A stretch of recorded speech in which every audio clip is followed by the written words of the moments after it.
Today is Wednesday, the 7th of April, the year 2021. Welcome to Agba Konitonile Odua. To all my viewers worldwide, especially in Brazil, I noted you have got your interpreter, translator. Thank you, as usual, for joining me. For those of you in the Caribbean, a very warm welcome to you as well. Agba Konitonile Odua. Thank you so much, Liberty Communications, for joining me. Agba Konitonile Odua is not an organization, it is a program. The purpose is to enable understanding by reducing misunderstanding, ensuring little conflicts amongst the Yorubas, otherwise known as Southwesterners, but in particular between the Southwesterners and the diverse communities within the Federal Republic of Nigeria. Today, I'm excited. Benio, I am excited. I'm excited because I have a platform full of young people. The Zoom area, we have young people, the leaders of the future, the elders of the future who clearly are totally fed up of, I don't know, I'm not going to have to speak for them. So, welcome. We will commence now. I have in total 7 guest speakers.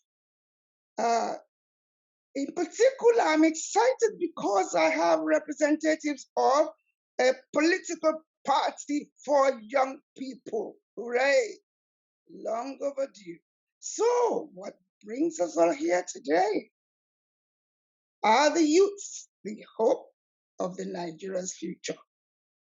Are the youths the hope of the Nigeria's future? Or the youths and the survival or the demise of the Federal Republic of Nigeria? That's my theme, but the topic: ethnic conflicts, democracy, and good governance in Nigeria. Nigeria, the giant of Africa, supposed to be the pride of a country in which I have been in politics for many, many years, in particular membership of a political party for 36 years. That is England. So we can't wait to see Nigeria get it right. Join me to welcome all this wonderful young person. I will bring in the keynote guest speaker of honor in a moment. He will have 20 minutes to address the topic. He will introduce himself, tell us a little bit about himself. I will simply mention his name. So the rest of the speakers too will do the same. So the first slot, 20 minutes, uninterrupted. Welcome to a program that operates like a court.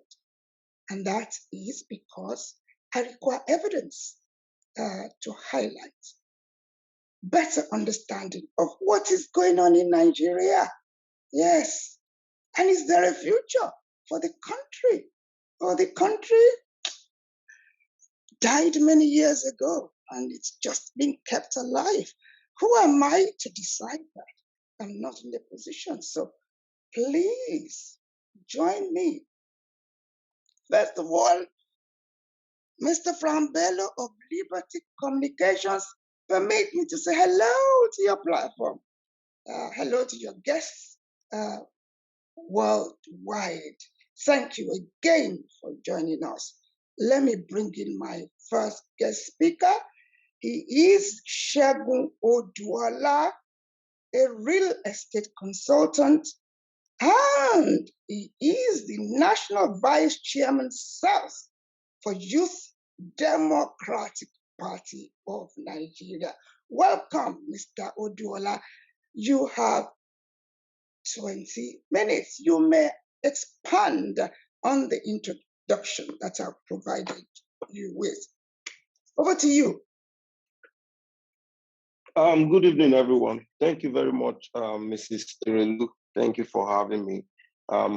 Like you have rightly said, I would like to introduce myself to the viewers. My name is Sheldon Oduola. I'm very sorry I cannot have a video feed because my location, I can't really go live, but I will be participating audibly. Once again, good evening, everyone. My name is Oduola Shegun. I'm a real estate consultant based in Lagos State, and I'm also National Vice Chairman South for YDPN, which is the Democratic Party of Nigeria. And I'm very happy to be here to lend my voice to this topic today, which speaks about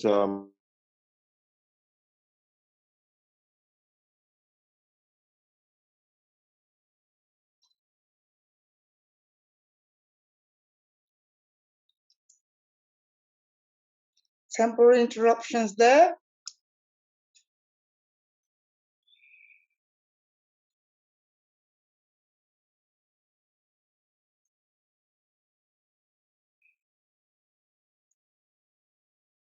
It looks, oh, he has, we've lost him for a moment. Let's see if he will be back with us shortly. I know that I have got another member of the same political party. We'll wait for a moment and see whether Mr. Oduola will join us. For the benefit of the rest of you, please, I am not Mrs. Erelu. Erelu is a royal title. It's like Sadauna. So you cannot put Mrs. in front of it. Erelu is a title. Right, okay, let's see if there's a beautiful lady, Mrs. Okundaye. I hope I have pronounced your name well. Let's give Mr. Oduola a few more minutes and see if he'll be able to come back to us. You've just joined me, thank you. Out there, I'm delighted many of you are watching because today we are in the company of the future leaders. I may also say the incoming elders of Nigeria. Unfortunately, my keynote guest speaker seems to have a challenge with the location. Let me go straight to his colleague, and that is Comrade Mrs. Mona Lisa Okundaye. She's a social worker, and she's the Lagos State Women Leader for Youth Democratic Party of Nigeria. Over to you, Mrs. Okundaye. Good evening, everybody. Good evening, Mrs. Erlutuai. I don't know if I've been able to pronounce the name. Thank you for having me. And my name is Comrade Mona Lisa Okundaye. Of course, I am the Lagos State Women Leader for YDPN and also a social worker. And I'm very happy to be among you and also to discuss on how to put a stop to the ethnic conflict and, of course, the democracy and good governance to see how we can move Nigeria forward. So going forward, I don't know how many minutes that is being given to me. You have 20 minutes. Over to you. Okay. You don't have to use all the 20 minutes if you don't need it. All right. I'm going to move straight to see how to analyze the issues as regards to the ethnic conflict and democracy and good governance and see how we can provide solutions to this. Okay, now we as youth, let's talk about the ethnic conflict, democracy and good governance in Nigeria. Let us first of all, start with the ethnic conflict. That we all know that the ethnic conflict have been on for decades. We all know that we have been having these issues for decades. And of course, we have three major ethnic groups in Nigeria. even though we have other ethnic groups. But the major ethnic groups, there are three, and these major three ethnic groups are Yoruba, Hausa, and Igbo. And these three groups, they do not agree with each other. These ethnic groups in Nigeria, they are only concerned about who has the bigger part of the sharing of the national cake, if I'm of those states. For example, every ethnic group in Nigeria wants the next president to come from their own region. And in doing that, you see every ethnic group taking an unhealthy decision to flag to flag a non-competent candidate from their region, not minding, okay, if the person is in question has the qualities of a good leader, and also understand that good governance and democracy mean what good governance and democracy means. In as much as the person understand how to play the game of being a politician or as politics, he is influential and has all the money to spend. Then they feel he is good to go. This leader from different top political parties have understand the importance for them to use this ethnic conflict issue to their own political advantage as politicians. So instead for them to, speak to their own people who are from the same ethnic group with them as a good leader should, they prefer to sow discord between them and other ethnic groups so as to break the peace and unity within them, so they can have the opportunity to, penetrate these citizens and further use them to carry out their evil agenda as politicians. And this has been going on for a very long time, and this has caused a lot of chaos in Nigeria. Okay, for example, like in America, the first president to appoint from different ethnic groups is Joe Biden. He appointed African America, Asian America, white, different ethnic groups to, to his cabinet. So it's obvious to know that the current problem in Nigeria is ethnicity problem, and our leaders have failed woefully in this aspect. All these ethnic issues have been fueled. It's been fueled by our own leaders so as to gain or remain relevant and also use them to their own political advantage. And this is sad. So because of all that is all this that is happening in Nigeria, democracy no longer exists. That is the truth.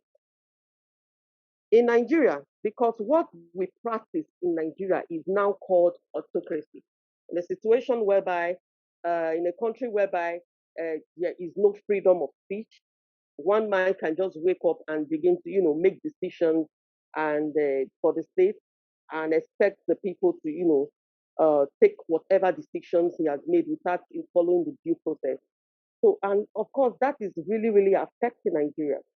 A situation whereby you wake up in the morning and find out that the fuel price has been hiked is very bad.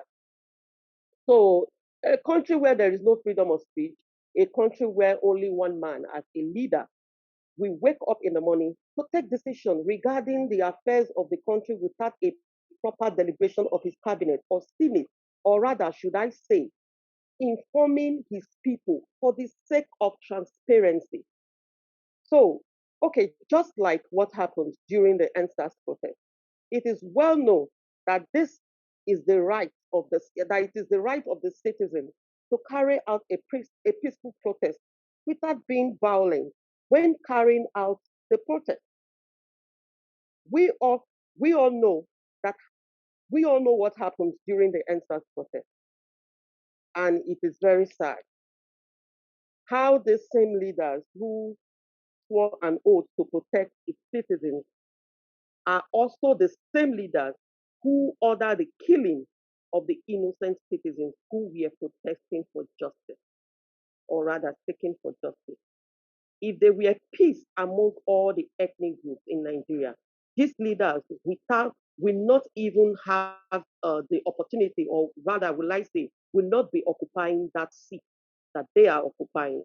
Of course, we, the youth, who will be coming together, especially the people, to see how we will be able to, elect a credible leader who will take up the mantle of leadership.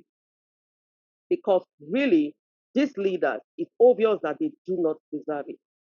The way forward now, to put an end to all the chaos happening in Nigeria, being that we already know that these leaders are using this ethnic conflict as their own political advantage to hijack the ideology that covers, Nigeria constitutions and all that. So the way forward now is to seek for good governance. And how do we do that? Let us, the youth, see how we can unite all the ethnic groups and further restore peace within us, and join hands together under a credible youth party, which was vetted right after the EndSARS protest, for the sake of a new Nigeria. Now, we all will work together, not minding the ethnic group. You are from not any ethnic group that particular person is from. As long as the person is proactive and has the qualities of a good leader, which is the three qualities we are looking for as a leader: credibility, accountability, and transparency. A leader who has the interests of the people at heart. A leader who know what it means, what it means, to be a masses. A leader who know how the people feel. A leader who cannot just wake up and take decisions without, considering the people. A leader who feel the pains of the people. A leader who feels himself accountable to the people. A leader who would bring who will bring forth, first of all, the decisions of the people without considering himself. These are the kinds. Of course, if we are to come together as force, as one, as one Nigeria, and as one in this country, and of course seek for a good leader who will further, bring about the good development, work towards the success or development of Nigeria. Sorry to say. So we, the youth, we make sure we eradicate federal character. There is what we call federal character. Federal character, of course, is a system of a federal character is a system whereby a vacancy is filled not on merit, but on the tribe of the candidate. So a situation whereby the position is being filled not on merit, but because they are coming from the same tribe or because they are from the same ethnic group. So they fill that position without minding the fact that this particular person, whether the person is credible enough, whether the person know one or two things about that particular positions, or if the person is credible enough, they don't care, in as much as the person is coming from the same ethnic group. So they fill that position with that person. So, and that has to be eradicated totally. And this is one of the ethnic problems in Nigeria. And also, for us to achieve that, we, the youth of this great country, need to come together once again, like I said, together, and of course, on how we can get a good leader, from us, we, the youth, a good leader who is credible enough, to take over the mantle of leadership. That is the only way we can, eradicate bad leadership. Of course, we can put an end to conflict, to ethnic conflict, because of course, this leader, they are using it to their advantage. And of course, if we do not have the youth in position or in the place of a leadership, youth in the leadership positions, there is no way we can say something and they will, want to listen to us. There's no way they can listen to us. We have to start, preparing our mindset, and in making sure that the youth becomes the leaders of today and no longer the leaders of tomorrow. So we have to come together as youth, as one Nigeria, irrespective of the ethnic irrespective of the tribe, wherever you are coming from. Let us unite. There is a need for everyone to unite, both home and in diaspora. Everyone has to come together and speak one voice and see how we can elect a good leader, ranging from the position of the presidency right to the grassroots. Thank you. Thank you very much, Comrade Mrs. Okudai. And it's wonderful to be able to bring back your colleague, that is Segun Oduola. You lost connection earlier. Over to you. Please reintroduce yourself, and 20 minutes for you too. Thank you. All right, thank you very much. I'm very sorry. I lost connection earlier on while I was trying to, make my submission. But I noticed that Comrade Okudai, Mona Lisa, she has done justice to, the topic from what I met her talking about. But that would not mean that I would not continue to make my contribution. You see, like I was saying earlier on before I got disconnected with the network, the issue of the ethnic conflicts and democracy and good governance in Nigeria are all interwoven with each other. We cannot have one without the other. And we cannot have, if democracy is really functioning in Nigeria as we speak right now, I want to tell you that what we would have is good governance, because there will be no other way to negotiate it. If you are performing, you stay in the office. If you are not performing, you are out of the office for the credible and the competent person. But as it is right now, most people are ethnically attached. They are sentimentally attached to whoever the leader of the day is.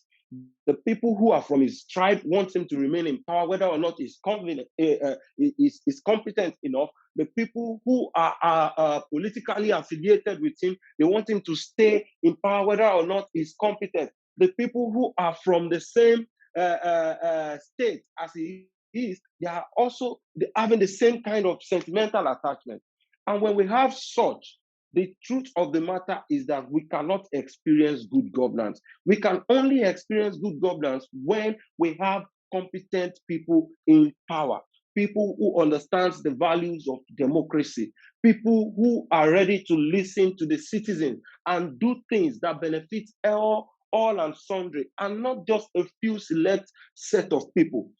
Until we have that kind of person in the office, regardless of their ethnic background, regardless of their religious belief, regardless of, let me add, the color of their skin, that is when we can now say that, yes, as a country, we can begin to look forward to a great development. That is when we can now say that we citizens, our human rights will be respected. That is when we can now say that even the police department can be well reformed and they can discharge their duties honorably, But with what we currently have right now and with all that is going, what the major negative tool in all of this is the ethnic conflict, the ethnic division. Everybody is aware of where they are from. When you're feeling any form anywhere, you are asked to state your state of origin. And by so doing, you are telling them that I belong to so-so-so tribe. I belong to so-so-so tribe. I think what we should be more concerned about is actually where we reside, because where you reside is most likely where you have your business as well. Your livelihood in that location should be more important to you than what is happening in your state of origin. A lot of people don't even participate in the electoral process in Nigeria. Why? Because they believe that because I'm staying in so-so-so place, I have to travel to my hometown, to the ward in my hometown to go and cast my vote. You can imagine how deeply that mentality has eaten into the senses of a lot of people. When you have such mentality that before you can cast a vote, you have to travel to your hometown. It is most likely you are not going to cast such vote, because come the day of election, if you are not already there, then there's no way you can meet up because there won't be movement. So what am I trying to say is that you could have actually made sure that you register at the polling unit, the ward within your vicinity where you reside, and lend your voice to the leadership of that community, lend your voice to the leadership of that environment, lend your voice to the leadership of that local government.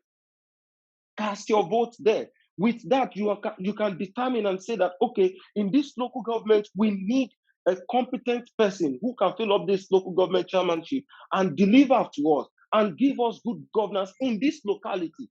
But when you believe that it is none of your business, forgetting that at the end of the day, you need security in that place, you need good road, good access road to your house, you need water, you need electricity. Then you begin to think. And when you're thinking, you're no longer thinking within that locality, you are now making it general. So I believe that with all these things, all this mindset, if you need a positive change, if you want to correct a situation, the first thing you need to focus on is the mindset, your mindset towards that situation.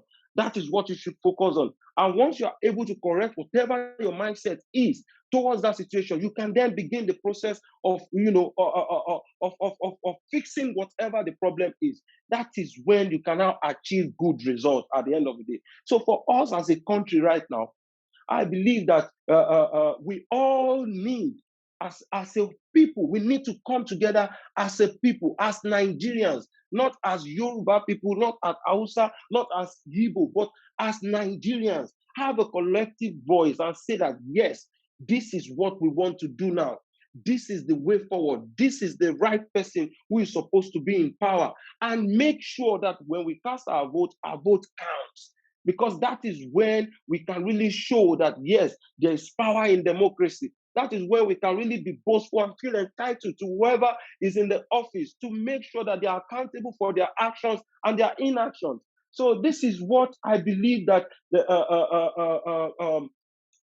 entire Nigerians should be all about. This is what I believe that we should be thinking about when we want to change a situation. Like I said earlier on, we have to check our mindset and make sure that we first of all change our mindset towards that situation so that we can now apply a new approach, a different approach to make sure that we have a lasting result at the end of the day and not having to go round and round and round in circle all over again. Once we break through for life.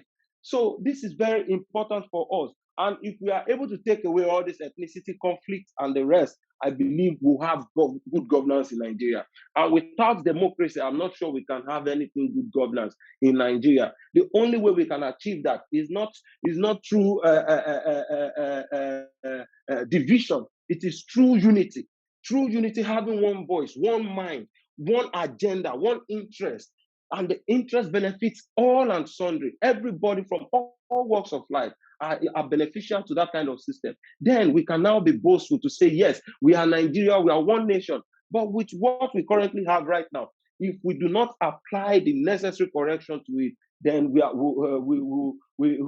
in the next 50 years, we will still be turning around in circle. So this will be my submission on the topic for now, and I will try as much as possible to contribute whenever I'm called on. Thank you very much. Thank you very much indeed, Mr. Segun Oduola, who is the National Vice Chairman South for Youth Democratic Party of Nigeria. Today, we are asking a major question. Are the youth the hope of the Nigeria's future? We've heard from two representatives of a political party for young people. Let me go straight to a young person who has been in leadership before. Permit me to welcome Honorable Sunday Adebowale, who is a former special advisor in private-public partnership for local government, Ogun State, and I've invited him to come and share his experience of being a leader in government. Welcome, Honorable Adebowale. You have 15 minutes. Over to you.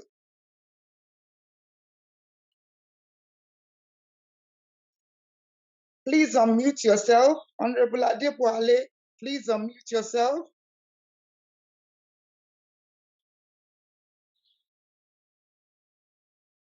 Right. In his absence, I'm going to go straight on to a next speaker. And the next speaker is currently a civil servant. Hello, ma. I'm with you, ma. Right. Please share your thoughts on the topic. You have 15 minutes. Thank you. Over to you. Can you hear me, ma? Yes, I can hear you now. Thank you. Good afternoon, ladies and gentlemen. I want to especially appreciate our mother, Mama Erelu, for doing a wonderful job. And we pray God Almighty will continue to bless.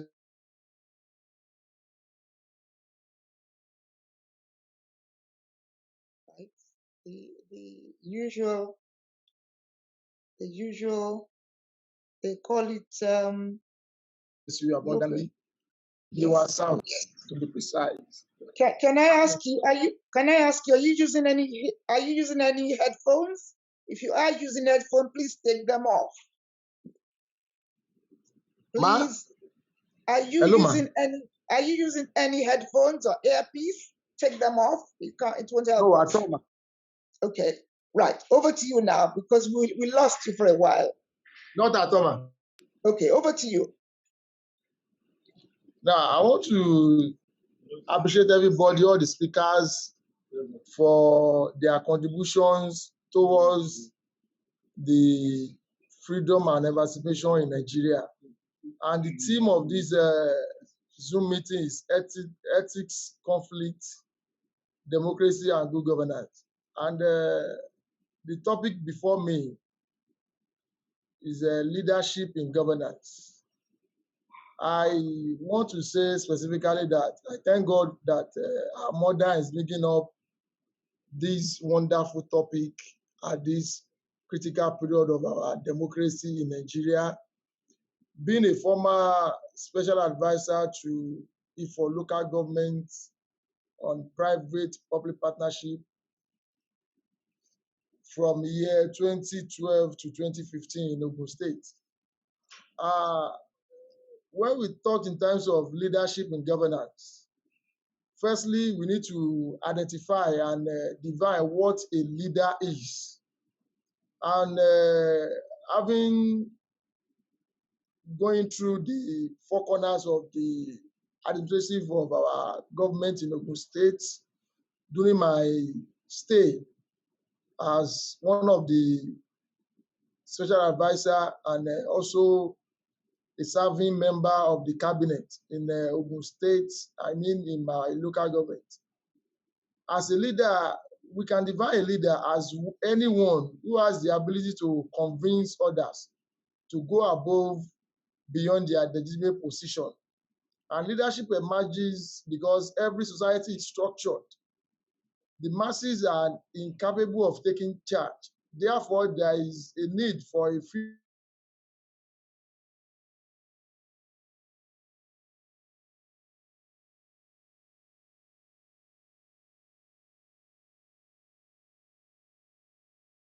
people, sustainability, development. In essence, effective governance is very, very critical and important. And courageous and diligent leadership is very, very also important. It is logically unfathomable and shocking that despite many years of freedom in Nigeria and Africa as a whole, we are still grappling with the issue of democratic accountability. Most of the leaders that we have in Nigeria, many of them, they are trying their best, but a lot of things need to be done, left undone. And as an individual, as a nation, we need to rise above all these challenges. Because when we talk in terms of governance, God Almighty is not going to come down from heaven to lead us. It's we, the followers. It's we that we are human beings that are going to lead ourselves. Going through and in conformity with Nigerian Constitution, there must be a leader that will lead. starting from our community. That is, we are talking in terms of the CDA, the Community Development Association, the area CDC, coming up to the councillorship in, Nigeria is structured in a way that we have 774 local governments in Nigeria. We have 36 states and 37 plus the FCT. So we have the chairman in all the 774. We have the assemblies in each 36 states. We have the House of Rep. We have the senators. We have the governors and also the president. So what I'm saying is that the leadership structure of any given nation, more especially as our own Nigeria, is being given to some people by the, going through the voting system, I mean the election. So we as a leader, we need to equip ourselves with the required knowledge of being a leader and knows that the people we are leading, because sovereignty belongs to the people, and the people we are leading must further our impact. Because without, the problem we have in this country is that many of the people that they find themselves in the corridor of power these days, they fail to understand that they are there for the people, because the sovereignty belongs to the people. And as a leader, we need to dance to the tune of people. We need to read their feelings in our neighborhood, in our streets, in our community, even before we come to state or the federal. And because leadership is by example. So what I'm trying to say is that critically we have leadership problem in Nigeria, and that is what is really affecting our system of governance. During the time when I was the private-public partnership, I tried within my confines, within the ambit of the law, within my jurisdiction, to work closely with my chairman and the entire ESCO in our local government to make sure that the companies, the corporate organizations that we have, they really supported the community and they support the government. Because without them being contributing to the society, there's no way we can move forward. Because there's no way governance can run without people paying their dues, paying their levies, paying their taxes. So I make sure that I discuss with most of these companies to really also understand what is expected of them. And also I do listen to them, we do talk on roundtable discussion. They will complain that they are facing road challenges, they are facing light issue, all these things. And there's no way a community, a nation can survive. There's no way we can have a good governance without all these companies, NGOs, corporate organizations functioning very well. So the buck system still lies on the government. So at times I discuss with them, they complain a lot that most of their vehicles conveying the goods to their sites, to the companies, because of the bad road network we have in Nigeria and most part of the states, they find it difficult. So how do you expect them to pay the taxes that's together with them? So, and by doing this, there's no way government also can run without money. So to the last extent, government also have a lot of responsibility, and all hands must be on deck to make sure that as a leader, as an individual, we perform our role. And also the bulk of the chunk of the issue comes to the table of the government. So, and also there are some qualities of being a leader. We have 9 qualities of a good leader. Because of our time, I will not be able to go through it one after the other, but I will try to expatiate a little. Number 1, we have a leader must have a good communication skill. That means the communication. A leader must have a good network. A leader must be ready to offer new solutions. We are in the times of new technology and innovations of social media or what have you.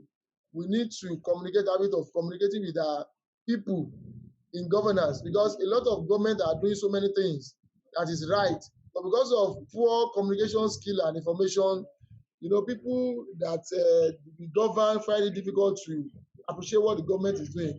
And also there are some channels that people need to communicate with the government, but because maybe lack of information and technological aspect of it, our people at the grassroots find it difficult.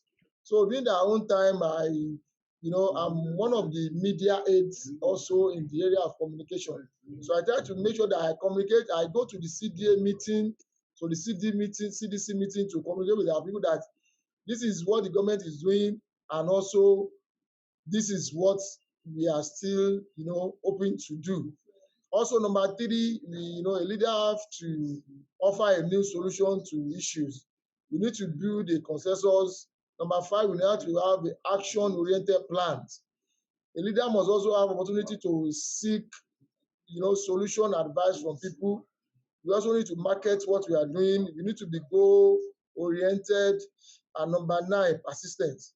So, also in governance, as we find ourselves in this situation now in Nigeria, it is a standard of the government that government needs to listen to the people. Government needs to, do the needful at the right time in the area of security, in the area of education, in the area of agriculture.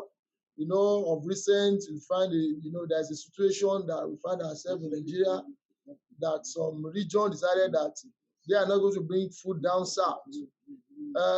If not because of the lacuna that we have in government in some certain areas before, and not to the moment that the government at the center, they find it difficult to concentrate on agriculture to different localities, to decentralize agricultural system. In the 80s, in the 70s, each region in Nigeria, more especially the Southwest, the government then, under the late stage, our late sage, Chief Obafemi Awolowo, they make agriculture a paramount aspect of the government, whereby the cocoa industry was a little bit vibrant then, that they use the money to do a lot of contributions to our economy, like building the cocoa house in Ibadan, the industrial estate in Lagos, in Ikeja. Most of all the hotels, like Premier Hotel in Ibadan, a lot of things. So what I'm trying to say is that a lot of things need to be looked into by our government.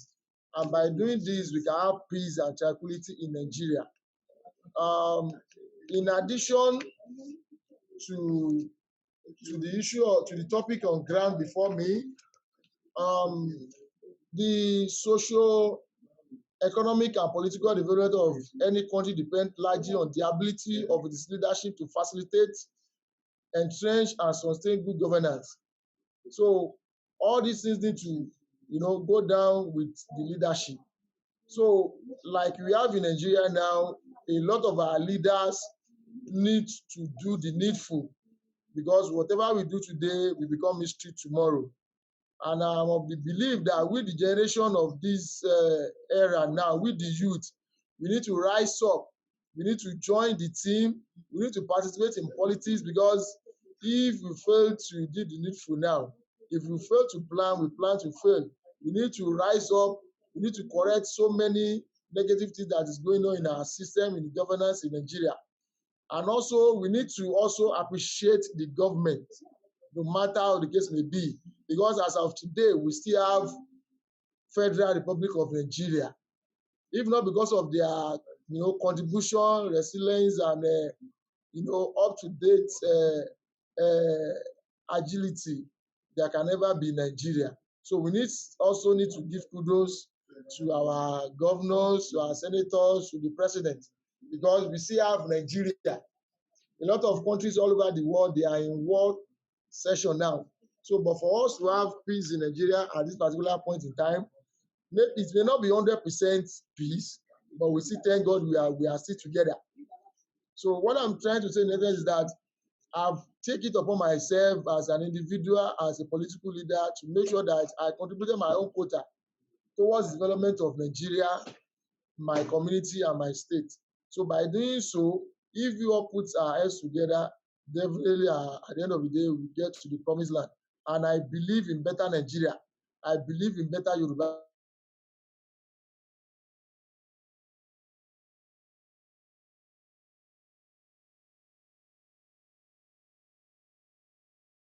land.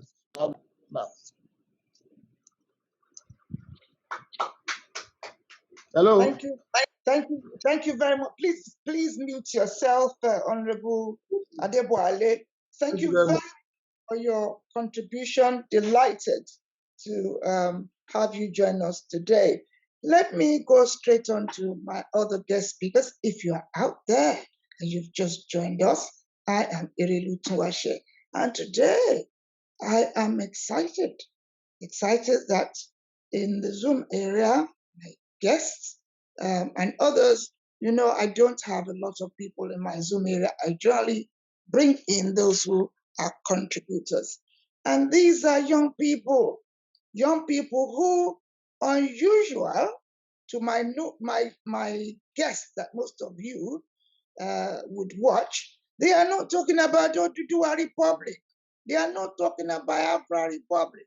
They are not talking about one nation is not working. They are not interested. They seem to be saying that Nigeria still has life left in her. Or shall I say him or it? Okay, please let me go straight on to my next speaker. And my next speaker, who will be given 15 to 20 minutes, it's somebody, it's another special guest of honor, Comrade Abubakar SBE. He's a civil servant, University of Maiduguri, non-teaching staff, and he is a member of All Progressive Congress Nigeria. Over to you, Comrade B. Thank you so much, Ma.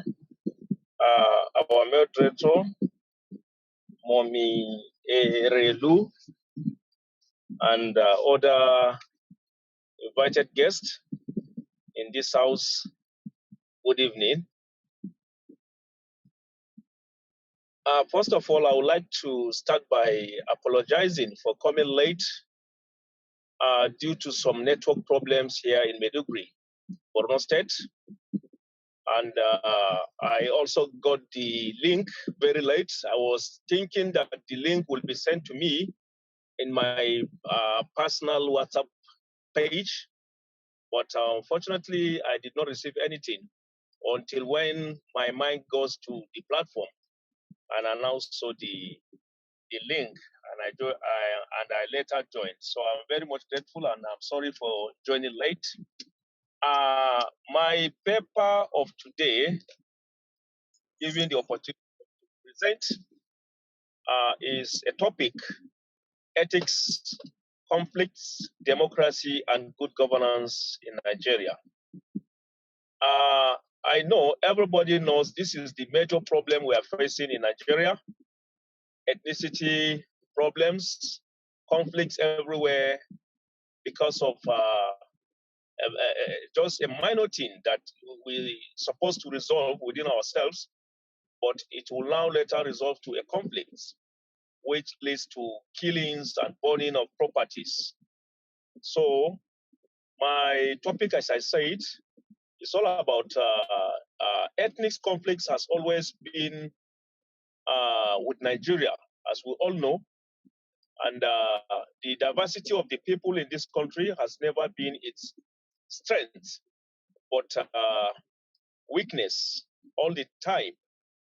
And also, ethnic conflicts are usually ignited by several factors. And these factors, one is economy. Economy, we all know, is very poor here in Nigeria. Simply because of on land issue, you see people fighting, killing themselves, and so on. We also have a security problem here in Nigeria, which kills the economy of the country. Insurgency, hardmen, kidnappers, and the rest.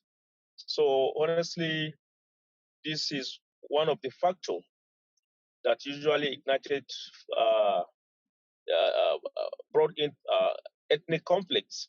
We also have political issue here in Nigeria, which also lead to ethnicity crisis here in Nigeria, so to say, social, cultural, geographic, and most fundamentally religious is also one of the issues we are facing here in Nigeria that needs to be taken care of. And also, the Nigerian youths are not in power. Also brought the issue of conflicts in Nigeria.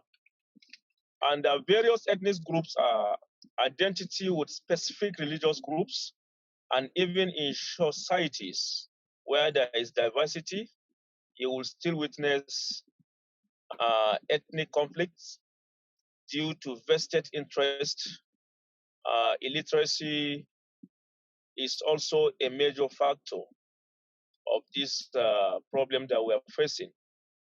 And the good governance is the ability of government through its policies and institutions to touch the lives of people positively. But here in Nigeria, we are facing a lot of challenges with the government.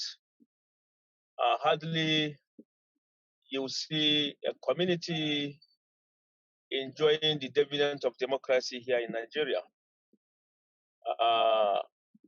After voting them into office, hardly you see them coming back until after when election is about to come.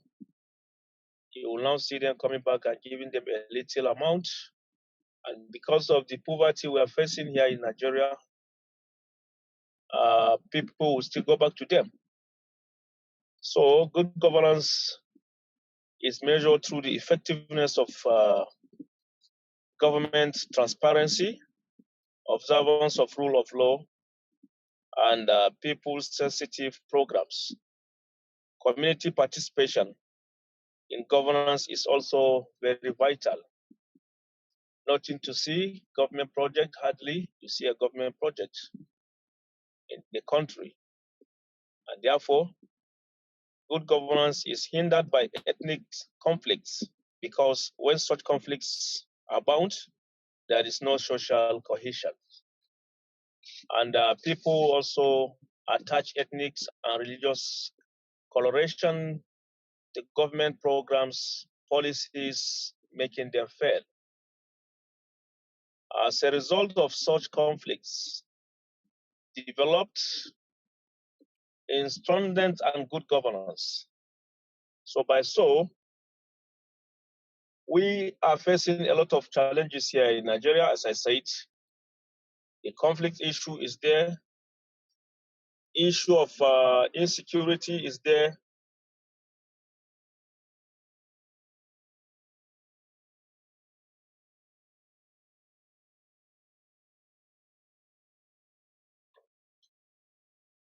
We seem to have lost him for a moment.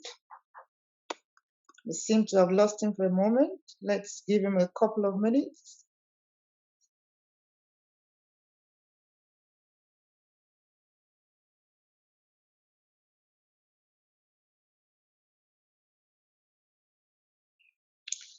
If you've just joined me, you are on a program called Agbako Nitonile Oduduwa. It is not an organization, it is a bold attempt to bring out those issues that leads to misunderstanding.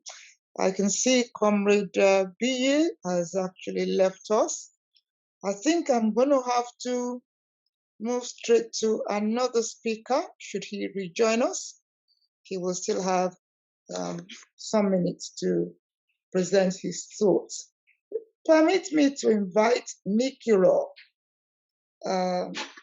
That is actually the affectionate name that she is given. Now, I'm delighted to be joined by Comrade Blessing Ogunmola Suyi, who is an engineer. She's an engineer. She's the Global Vice President of all Ondo State students and National President for Southwest Female Students Forum. Over to you, Comrade Blessing Ogunmola Suyi. Permit me to refer to you as Nikki Shaw, your well-known Nichiro. Name. Over to you. You have 15 to 20 minutes to address us. Yeah, Agbakolitolile Oduduwa. Good evening, everyone. Our mother, Erelu, the Lord will continue to increase your wisdom. I am Comrade Blessing Ogunmola Shuyi, popularly known as Nichiro. Yes, what are we here for? We are here to speak on ethnic conflicts, democracy, and good governance. Before I go further, I'm a radical person. I will speak like a politician, and I will also speak like an aggressive youth. An ethnic is related with race, a large group of people who has the same custom, religion, and origin.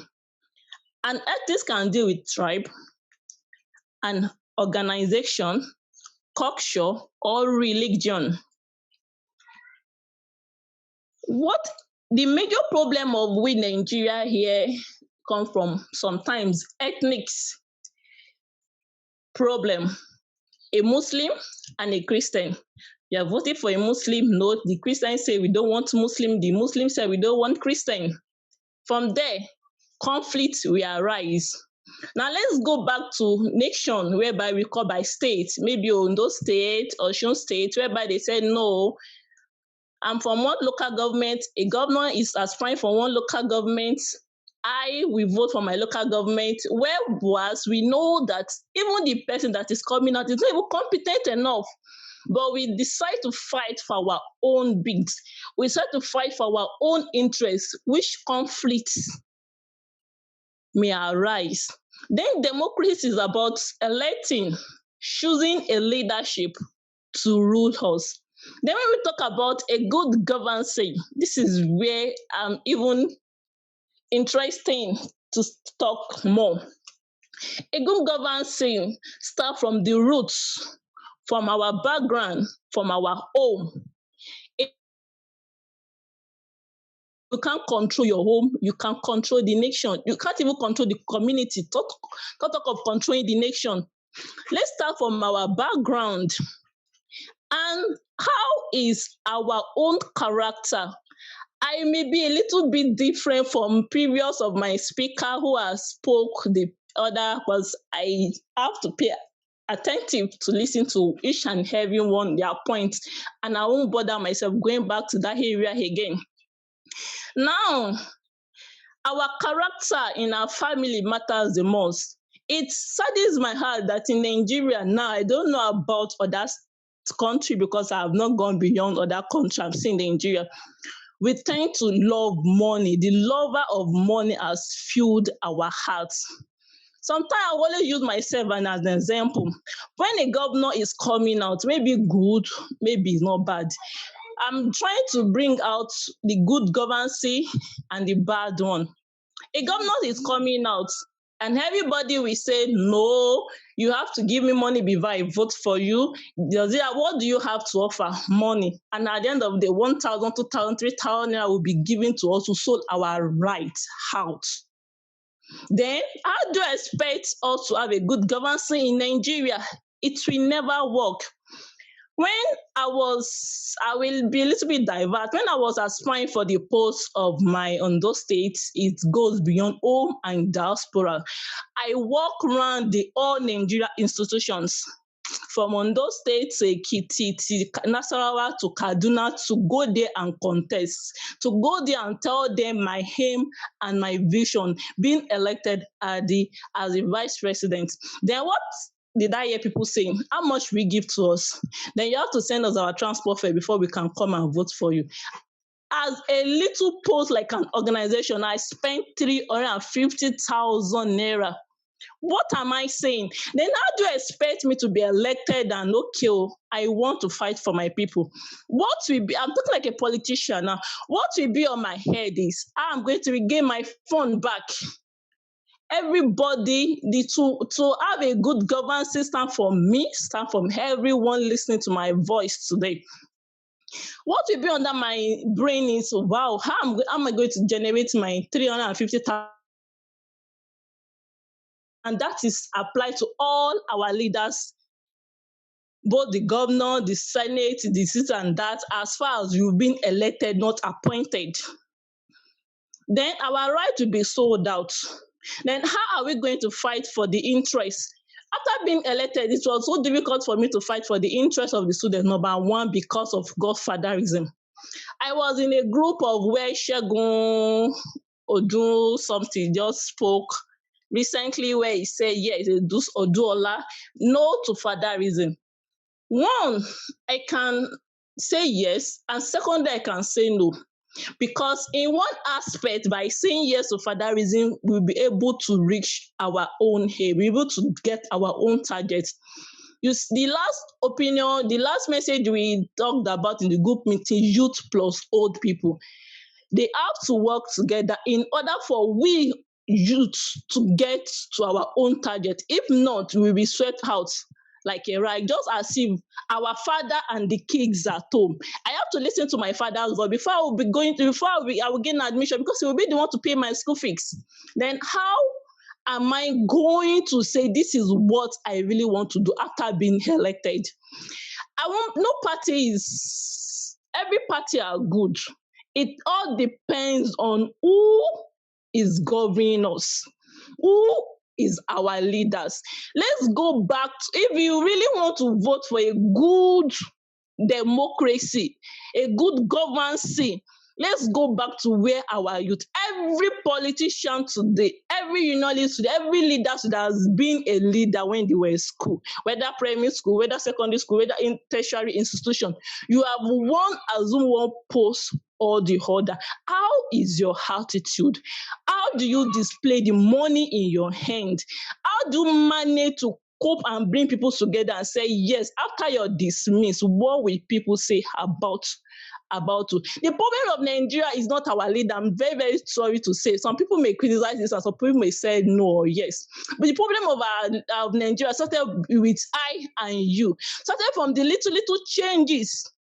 Our gain, even though we know that the person we want to vote for is not good enough. The person we want to vote for, we later go there and turn his or her back against us. And because of what we want to eat, we will sold our rights for complete 4 years. Let me use Ondo State election as a point of contact, where more than 3 billion naira Nigeria dollars was used as election. Every individual was given 15,000 naira, some 10,000 per head, just for a governance to be won, just for a person to win an election. And after that, here we are. Civil servants are not being paid regularly. The education of Ondo State has been increased. I'm not talking about Ondo State alone. I'm just using it as a point of contact to all other states. And food, like in Nigeria, like our president, let's flash ourselves back what he used in winning his own election. If I can vote for my mind and say, this is the person I want to vote for, and each and every one of us to say, yes, this is the person I want to vote for without collecting a dime, Nigeria, we have a good governance. How did American people, the USA, as a point of contact, tend to manage their people, tend to have a good governance? Here in Nigeria, we talk about Boko Haram. If you look at it, it goes with ethnic conflict that is happening present here in Nigeria. If you look at it, it's being sponsored by our leaders. They need terrorists. Some kidnapping up and down because they need what? They need fund because they need money.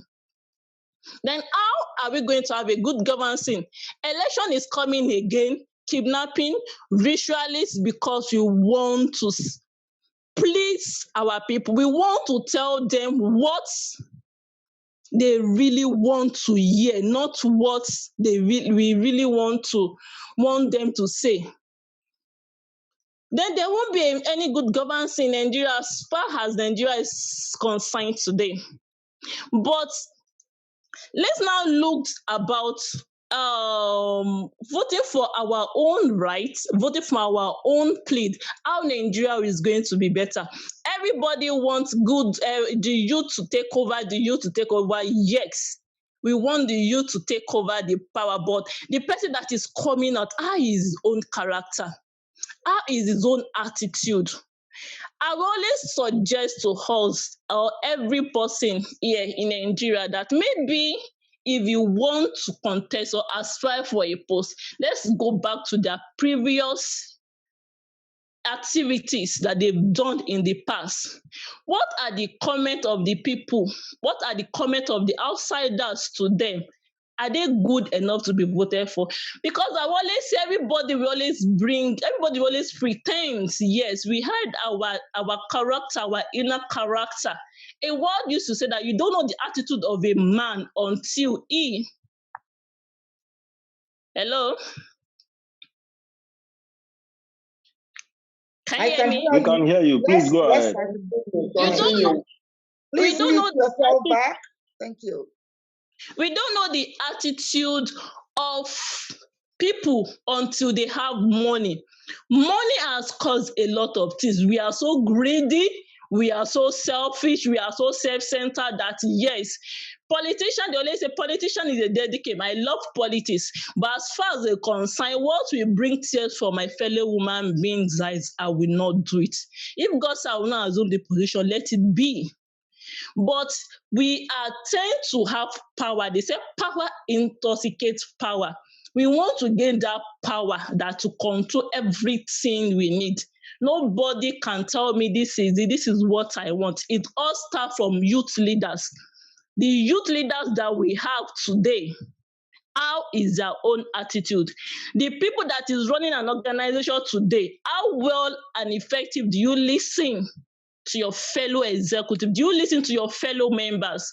How well executive do you display openness and sympathy? Then if you cannot, then I don't think Nigeria will be better. And again, before I end my speech, because I will not want to take much of our time, we pray that the hope of what we are glamoring on, the belief of what we are hoping for is going to be what is going to come to fulfillment. But we all need unity, togetherness to fight for our aim. Everybody wants to be a leader. I want to rule. This one wants to rule. This one wants to rule. Where there are too much leader in an organization, no, I will not be submissive to this. I want my own impact to be seen. Then there can't be any togetherness. They said divided we divided we rule. About this to put it, I don't know. That we divide them whereby there is division among them. We can able to enter them and then destroy their aims and objectives. It is high time for us to come together to have a good governance, to put hands together, to take our own selfish interest away. Nobody trusts anybody again now. Everybody will say, if we get there, what will he do? I sold my properties, I this and that, and at the end of the day, I was betrayed. Nobody trusts anyone again. But the more we start having the trust, that we have the love, God said in his word, we should love. If that love really reign among us, if the love really reign among us, there will be a better Nigeria. Before you do harm to your fellow colleagues, first of all, harm yourself and say how painful it is. Then we have a good governance in Nigeria. Our leaders nowadays doesn't care anymore. The educational system is down. The economical system is down because none of their kids are in Nigeria. They don't say, okay, you don't care if Nigeria destroy or not. I will pack my baggages and travel out. If the money they are using, to travel out, whereby they will go overseas in diaspora in any state or country to build or to invest their resources there, if it's invested in Nigeria here, then we have a good governance. But no, they tend to have their own selfish interests, and it all causes from our own end because we sold our birthright, or because of we are hungry. Now, election is coming. 2023 is a year now. Between the next year is the only the interval between it. Hungers will come. They will not pay salary, and if they do not pay salary, the market women will not sell. The people who are self-employed, who are working there, who doesn't depend on the government feed, will not have the money or the equipment to feed themselves. They will put us on hunger strike just because on the day of election, we'll be giving 3,000, 10,000 naira that will not last for a day meal or 2 days meal. And after that, what are we going to do? A word said, if you can use your feet to stand on a broken glasses and let blood come out of it, endure the pain and say, no, I'm not going to partaker in this money that you're going to give to us today. Then let's say we want to vote for who we really want, because now the youth are to be divided. They're going to take, or they're going to divide us. Some will be say, come, let me offer you 20 million naira, go and give it to your youth so that they can vote for me. Let me offer you this and that. In that aspect, we the youth are here, you are listening to me, and I want every one of us to preach the gospel. In that aspect, there won't be a government, there won't be a better Nigeria. Thank you very much, and God bless you.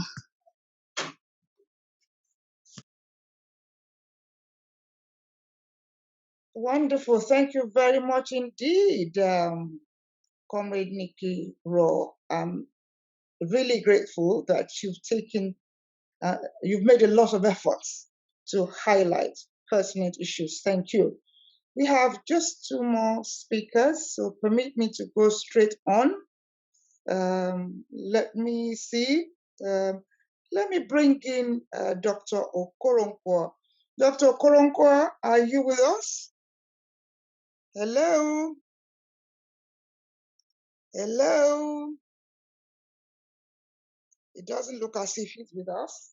So perhaps I ought to go straight on to Prince Olukoya, who is Ààrẹ Akíkanjú Oòduà for Yoruba Council of Youth Worldwide, Ìgbìmọ̀ Yorùbá Lápapọ̀.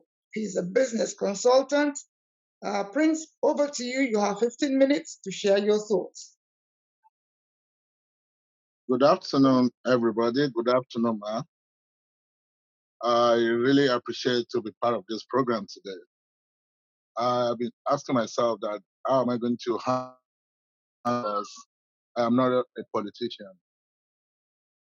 I see myself in the middle of talking about politics here, but being a Nigerian and I have an organization that I must be part of. So I see the reason why I be part of this.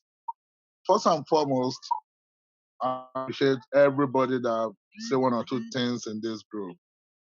Number 1 thing that I want us to know, the corruption have take every person, no matter if of personality that you are in this country. Because of corruption, when something majority are already doing to be different, it will be difficult for you as a person when you are surrounded by the corrupt people. So no matter any good or discipline that you might have in mind, might not show on time. That is number 1. And number 2, any country with justice and there's no equality before the law, for existing sustainability of goodwill will be quite difficult in that kind of a community. That is number 2. Number 3 is the integrity. We lack integrity as individual, as far as Nigeria is concerned. And I want to take an apology for this statement because it is something that we are finding ourselves doing unconsciously. Like, for instance, for our mommy to put everybody together without even meeting majority of us, it's a grace. It takes wisdom to be able to put us together towards this kind of sensitization, orientation to be a leader, because you are grooming a leader. I appreciate everybody that have been talking in this when we have been on this program. I just want to say this. The ethnic conflict that we're talking about here, who are the people? We are the people. We are the youth. But I just want to tell us that it is not our fault, because if you want to look at the previous life that our forefathers or our, let's say, first generation have engaged in terms of the politics, the governor, the president, Muhammadu Buhari, has one been a president, head of state in this country at the age of 27 years, that he has been experiencing leadership. And the same people who are there are the one that also putting their own breed on the table for the leaders. I want to say this, between 35, 40 to 55, we found nowhere to be found in authority in Nigeria presently. And they have hunger have already occupied the whole country, so that everybody have already submitted to fraud unconsciously, because you hardly feed yourself, even with your daily bread, even with your human capacity in terms of generating revenue for yourself. If you don't add any corruption part into it, as far as Nigeria is concerned presently, so you find it difficult to achieve something tangible out of whatever you are doing. So for that, in that regard, automatically you are being a victim of a crime unconsciously. So that's already taking away your self-confidence, because you can see that, oh, I'm not free. I'm not also free out of this crime, because already unconsciously you have had one or two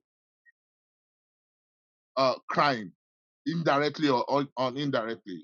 So what I'm just going to say here is this: we need to just build to reset. I'm appealing for reset among of the youth, we youth of nowadays.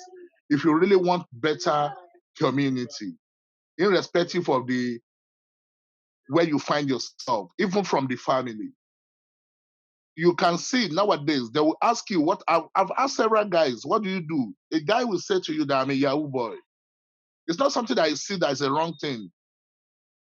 It will let you to have an understanding that what he's doing is justified by giving you different reference, that it's not robbing, it's not doing this, that is their forefathers' money that the white people have been taking. I let them to understand this, that are there people that you guys are doing this to? I don't know, you're a human being like us.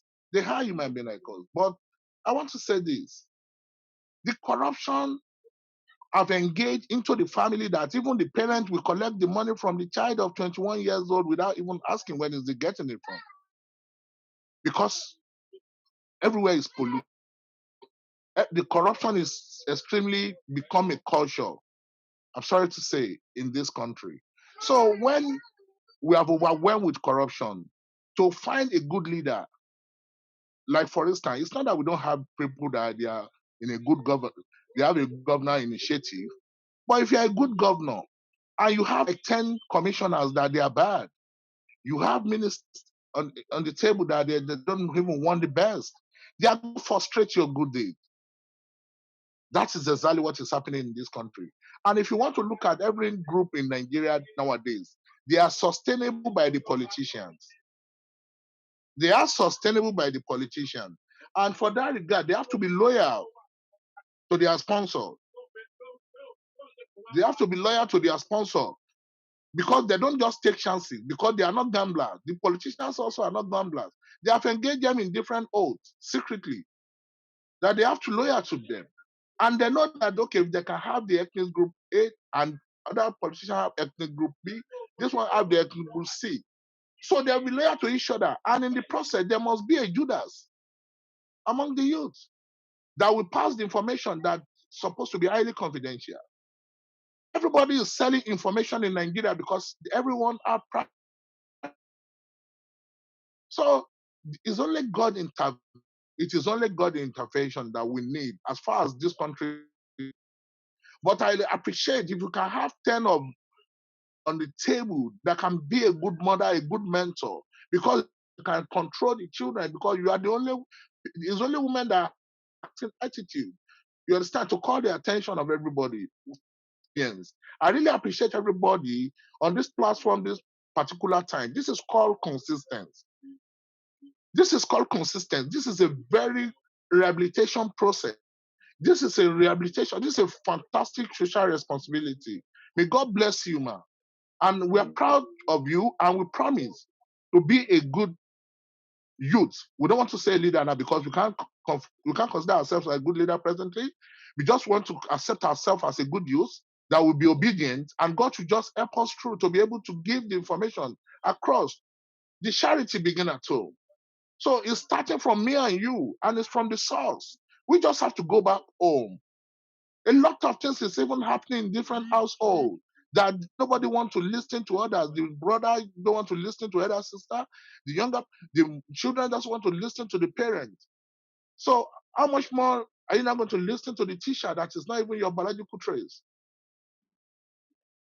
So I just want to tell us that anywhere that they can change the administrative is really polluted, because they are the one that is engaging the governors that are coming on the table, the way they can be able to show them the way to fraud, to tell them how they can be able to change the documentation. They are just innocent governors. So how do you identify a good leader? You can never identify a good leader before he becomes a leader until you find him on the table. And sometimes they might have a good intention. They might have a very lovely intention towards the masses. But by the time that they find themselves in that corridor and they are being choked by different polluted minds, it's either you join them if I cannot be them, or you let go. That is the principle. So it's quite unfortunate. It is quite unfortunate. So I don't have much to say than just to ask God intervention to this country. Thank you. So God bless everyone. Thank you very much, Mommy. Asha, thank you very much indeed. It won't be long before those of you who have got comments get the opportunity to share your thoughts as well. Let me bring in the last speaker for today, Dr. Okoronkwo, who is former assistant to past Abia State Secretary for Social Democratic Party, SDP. Over to you. You have 15 minutes. Dr. Okoronkwo, are you with us now or you are out again? I'm sorry you've been having minor challenges with your network. Dr. Okoronkwo, are you there? No, he's not. Okay. At this junction, I think what I'm going to do is to let me try and invite comments from those in the Zoom area before we go out to the viewers all over the world. Let me invite comments. If there's anyone who's got comments on what has been tabled before us, let me remind you the topic. But let me go for the theme first. Now, the theme is,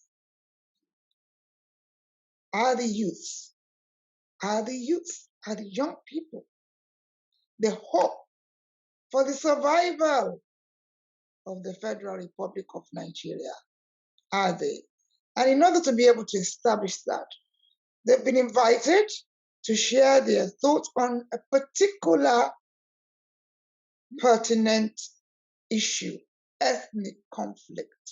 Wherever I am, I hear Nigerians talking about unity. And it doesn't matter where, even where they are talking about Oduduwa Republic or Biafra or Arewa, it's all this unity. Let me invite Oluwaseun Oguniyi to share his thoughts. Please unmute yourself. Good evening, everyone. Can you hear me? Yes, I can hear you. Yes. Good evening, everyone. About this topic, it's very interesting. I really appreciate everybody, and I give kudos to the organizers of this program. Number one thing is that productivity really matters, in the sense that if the standard of living of a community, if it's not balanced, the way people will think will be different. Everybody wants to earn living. Everybody wants to eat. Everybody wants to put something on their table. So easily they forget their responsibility to the society they belong to. So when you are unable, maybe you went out in the morning, you have just 1,000 naira on you. Before you can get 1,000 naira in your purse in Nigeria, you have to take extra effort. By the time you buy little things, the 1,000 naira is gone. So what you are going to focus more is how to put food on your table. Unlike now, we're talking about you taking over, you doing all sort of things. I graduated year 2019. Still waiting at home till now for my service. I'm waiting for me to go to service. And certainty that I will get a job after service or have something doing, because we have little people among us, the youths that went to school, that knows that certificate is just all about getting more knowledge in school, not that is the what's it called, gateway to make things happen in life. Only few people, because what they even planted in us in school is that when you graduate, you have to get a white collar job. That is the meaning of what they told us, because we have less practicals than theories. We need more practicals, we need all these things, but it's not happening that way. Like many of us now are sitting there complaining, clamoring at home on our group chat.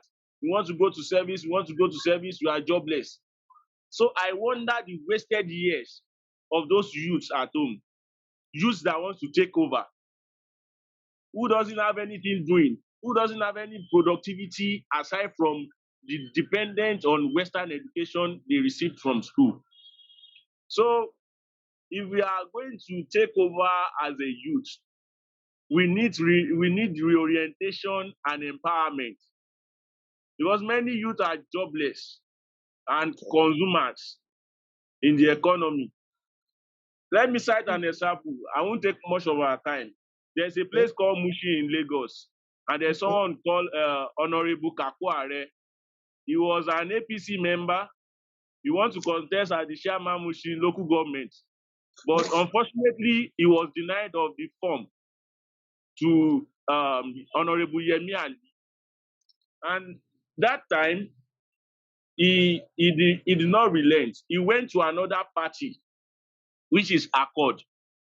He won the election gallantly. What I observed that makes him won the election in Mushi is because people in Mushi doesn't depend on Western education. We have more of people that do handwork in Mushi, so they don't depend on the amount they were giving to them on the election day. Obviously, APC gave 1,500. Why Kakware was just 300 naira and little just to sort yourself to the election ground. But people are able to vote for their right because they can put food on their table. Imagine in a state whereby government, they depend on government job. They don't have a say. They hold their money. They hold their money for they hold their money for several years and give them like 3 months during the election, and they will go back and vote for that candidate again. So we need more orientation about practicals and how to create employment as a youth, rather than roaming about, complaining about government, no job, no this. So that's what I want to say about the issue on ground. The major thing is empowering the youth and giving them orientation that they need to create employment, either manual or anyhow. They should work and make money. Thank you. Thank you. And you've made such an invaluable point that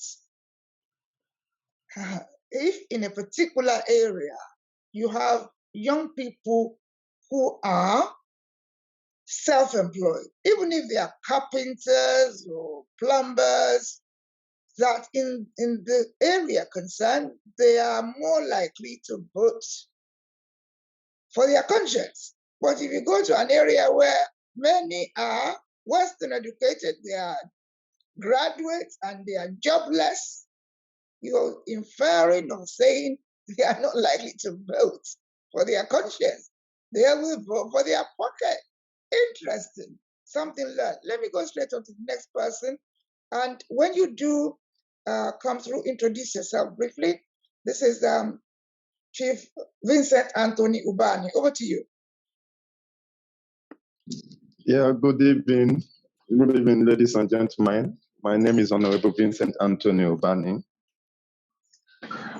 I want to actually appreciate all of us here who has presented a lovely speech from the first person to the last. I appreciate all of you. I thank you.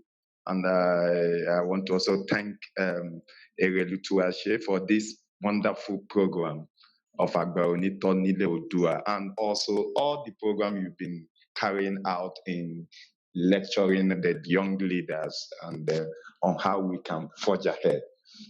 I wouldn't want to go deeply into all the topic because there is a lot has been said, but I want to go straight to the point that has to do with which way my fellow youth, which way.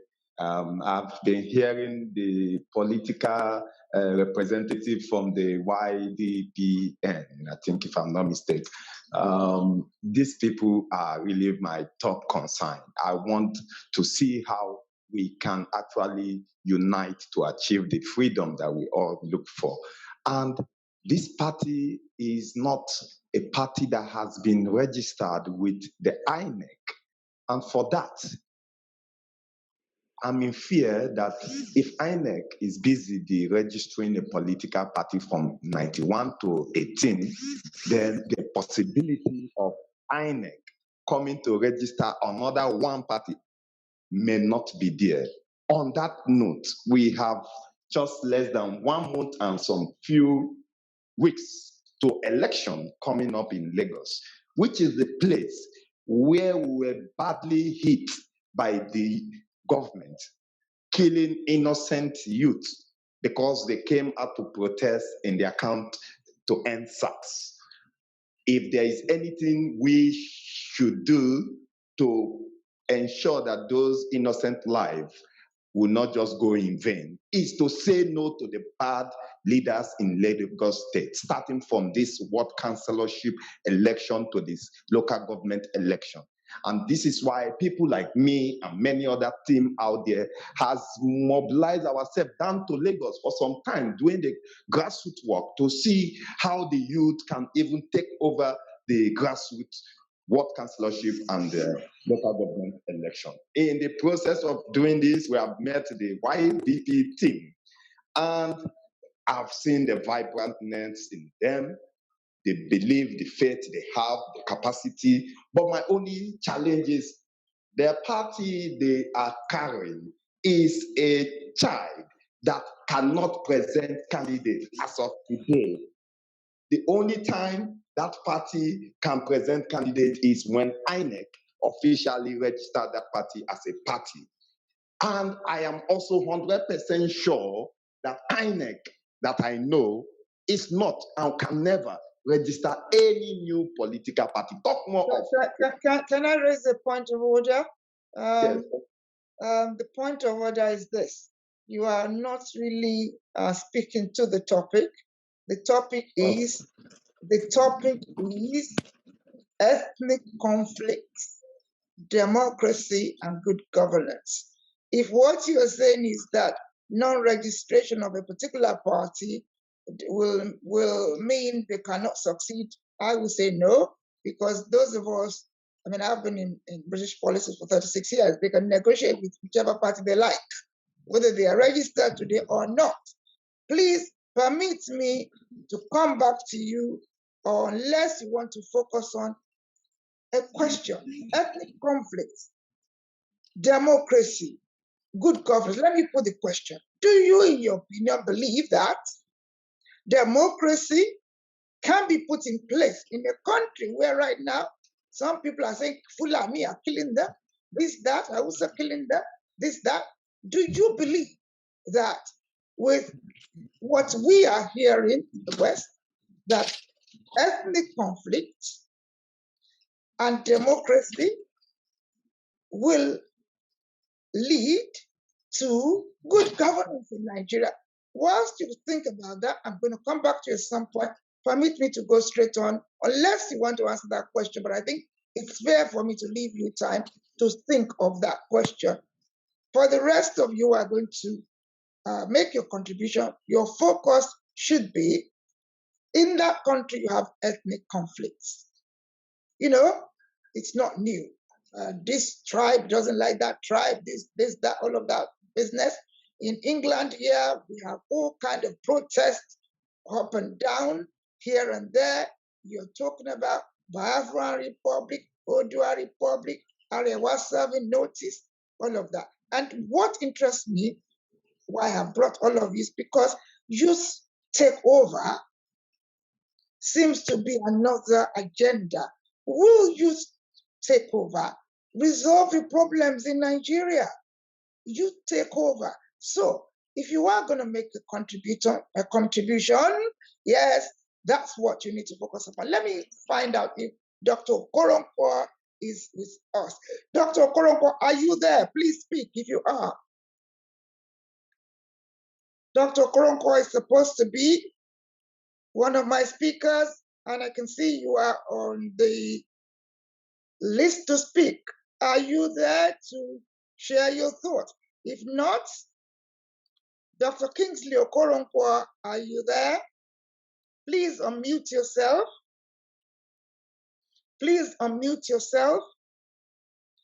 No, you're not there. Let me go straight on to Oluwole Shokunbi and Segun Oduola to get ready. Chief Ubani, as I said, I will give you another opportunity, but you need to address the question. Ethnic conflicts in Nigeria. Ethnic conflict, democracy, the two. Will you really have good governance in place? Do you have the recipe to tackle these problems? Now, over to you. I think that's Oluwole Shokunbi. You have just 5 minutes. Over to you, Oluwole Shokunbi. Thank you very much, Ma. Good evening, everyone. I'm speaking to you from Glasgow, Scotland. Ethnicity. I think that's something that is in every community we live in. At the moment, those of us in Scotland, we are asking for independence from the UK. And this is something that has been known for a long time. But bringing it to the Nigerian context, and I will start from the youth, which we are trying to focus on. I remember when I was growing up in Nigeria, I remember as an SS2 student working, learning some trades myself. And even when I was in the university, as early as 200 level, a political science student of Olabisi Onabanjo University, I owned my own little poultry that has 120 birds. And by the time I graduated, I had up to 5,000 birds, not to talk about when I went to serve and come back. Now, I've set myself as an example. Ma'am, I don't see that happening in the Nigeria of today. I listened to my brother who was talking earlier about Kakware. I was waiting for him to tell me what he's been doing since 2019. But he didn't mention what he has been doing. What have you been doing productively yourself? Because if you're waiting for any government or anybody to come and to empower you for anything, sorry, you have to empower yourself. And we have realized that since 1996. So if today, 2021, you're waiting for someone to come and do that, no, it won't happen. And that links it back to why ethnicity is being used by some devilish politicians to cause trouble in our country. Because I served in the North, all the friends I made in the North, I still have their contacts till date. Even though I'm in Scotland today, been here over 10 years now, I still communicate with all my friends in the north. If I need horses down south, I know how to get them to get the horses down south. If I need cows, cattle, we are preparing for Ramadan very soon. That is still there. So the thing is, the challenge is right there in the face of those youths there today. Are you ready to get your hands dirty? Are you ready to go and do whatever job you can do, but not a criminal activity? I have once worked, if some of you remember the time of Marwa in Lagos, we have those group we call the Road Boys, Direct Labor Agency. It's not because my mom or my dad can afford to send me to school or to give me money, but I went out of my way, joined the guys who were working on the road. And with that, I learned how to even patch roads. That today in the UK, when all these contractors come and they win contract from the council and they do bad roads, I send letters to the council and say they've not done a quality road. Until we have this youth getting out, I'm sorry, I'm being frank to the youth. Don't look at it that you've got 2 minutes to round I'll up. round up, ma. I'll round up very soon, just right now, ma. So the thing is, the youth have to get involved to be included. Which even if you're forming a political party, you have to get involved to be included. If you're not involved, nobody will include you. Thank you very much for the opportunity, ma. Bye. Thank you from Scotland, and we will be considering your application for independence when it suits us. No problem. We will discuss that here, man. Don't worry about it. Okay, thank you so much for joining me. I'm delighted. Let me go to Segun Oduola. Over to you now. Over to you. Thank you very much. Thank you very much, Ma. Thank you for having me. Thank you, everyone who have spoken. And I just want to quickly buttress the point about the question you asked about if the youth are ready. You see, a speaker earlier on stated that the youth are ready. You know, she stated that if the youth must get involved, that we must, if the youth must be included, we must first of all get involved. I think that is very right, considering the fact that all the current youths we have right now, all the current leaders we have right now, they all started from somewhere. They were all leaders in their youthful days. Most of them, they were. But what changed? What happened to them? How did they get to where they are today? Number one is the fact that their mindset, the mindset which they started with, was what has now degenerated into what it is right now. They do not have the right mindset in the first place. So when we talk about sensitization or reorientation, it is vital in this. Now, are we now saying that there are no youths who are competent, credible, ready, who can actually take charge of the helms of affairs of this nation and drive it to a good cause? I think the answer is no. We have competent youths in this country. We have youths who are ready. If given the opportunity, they are going to dedicate their entire life into ensuring that the cause of the nation begins to produce good results.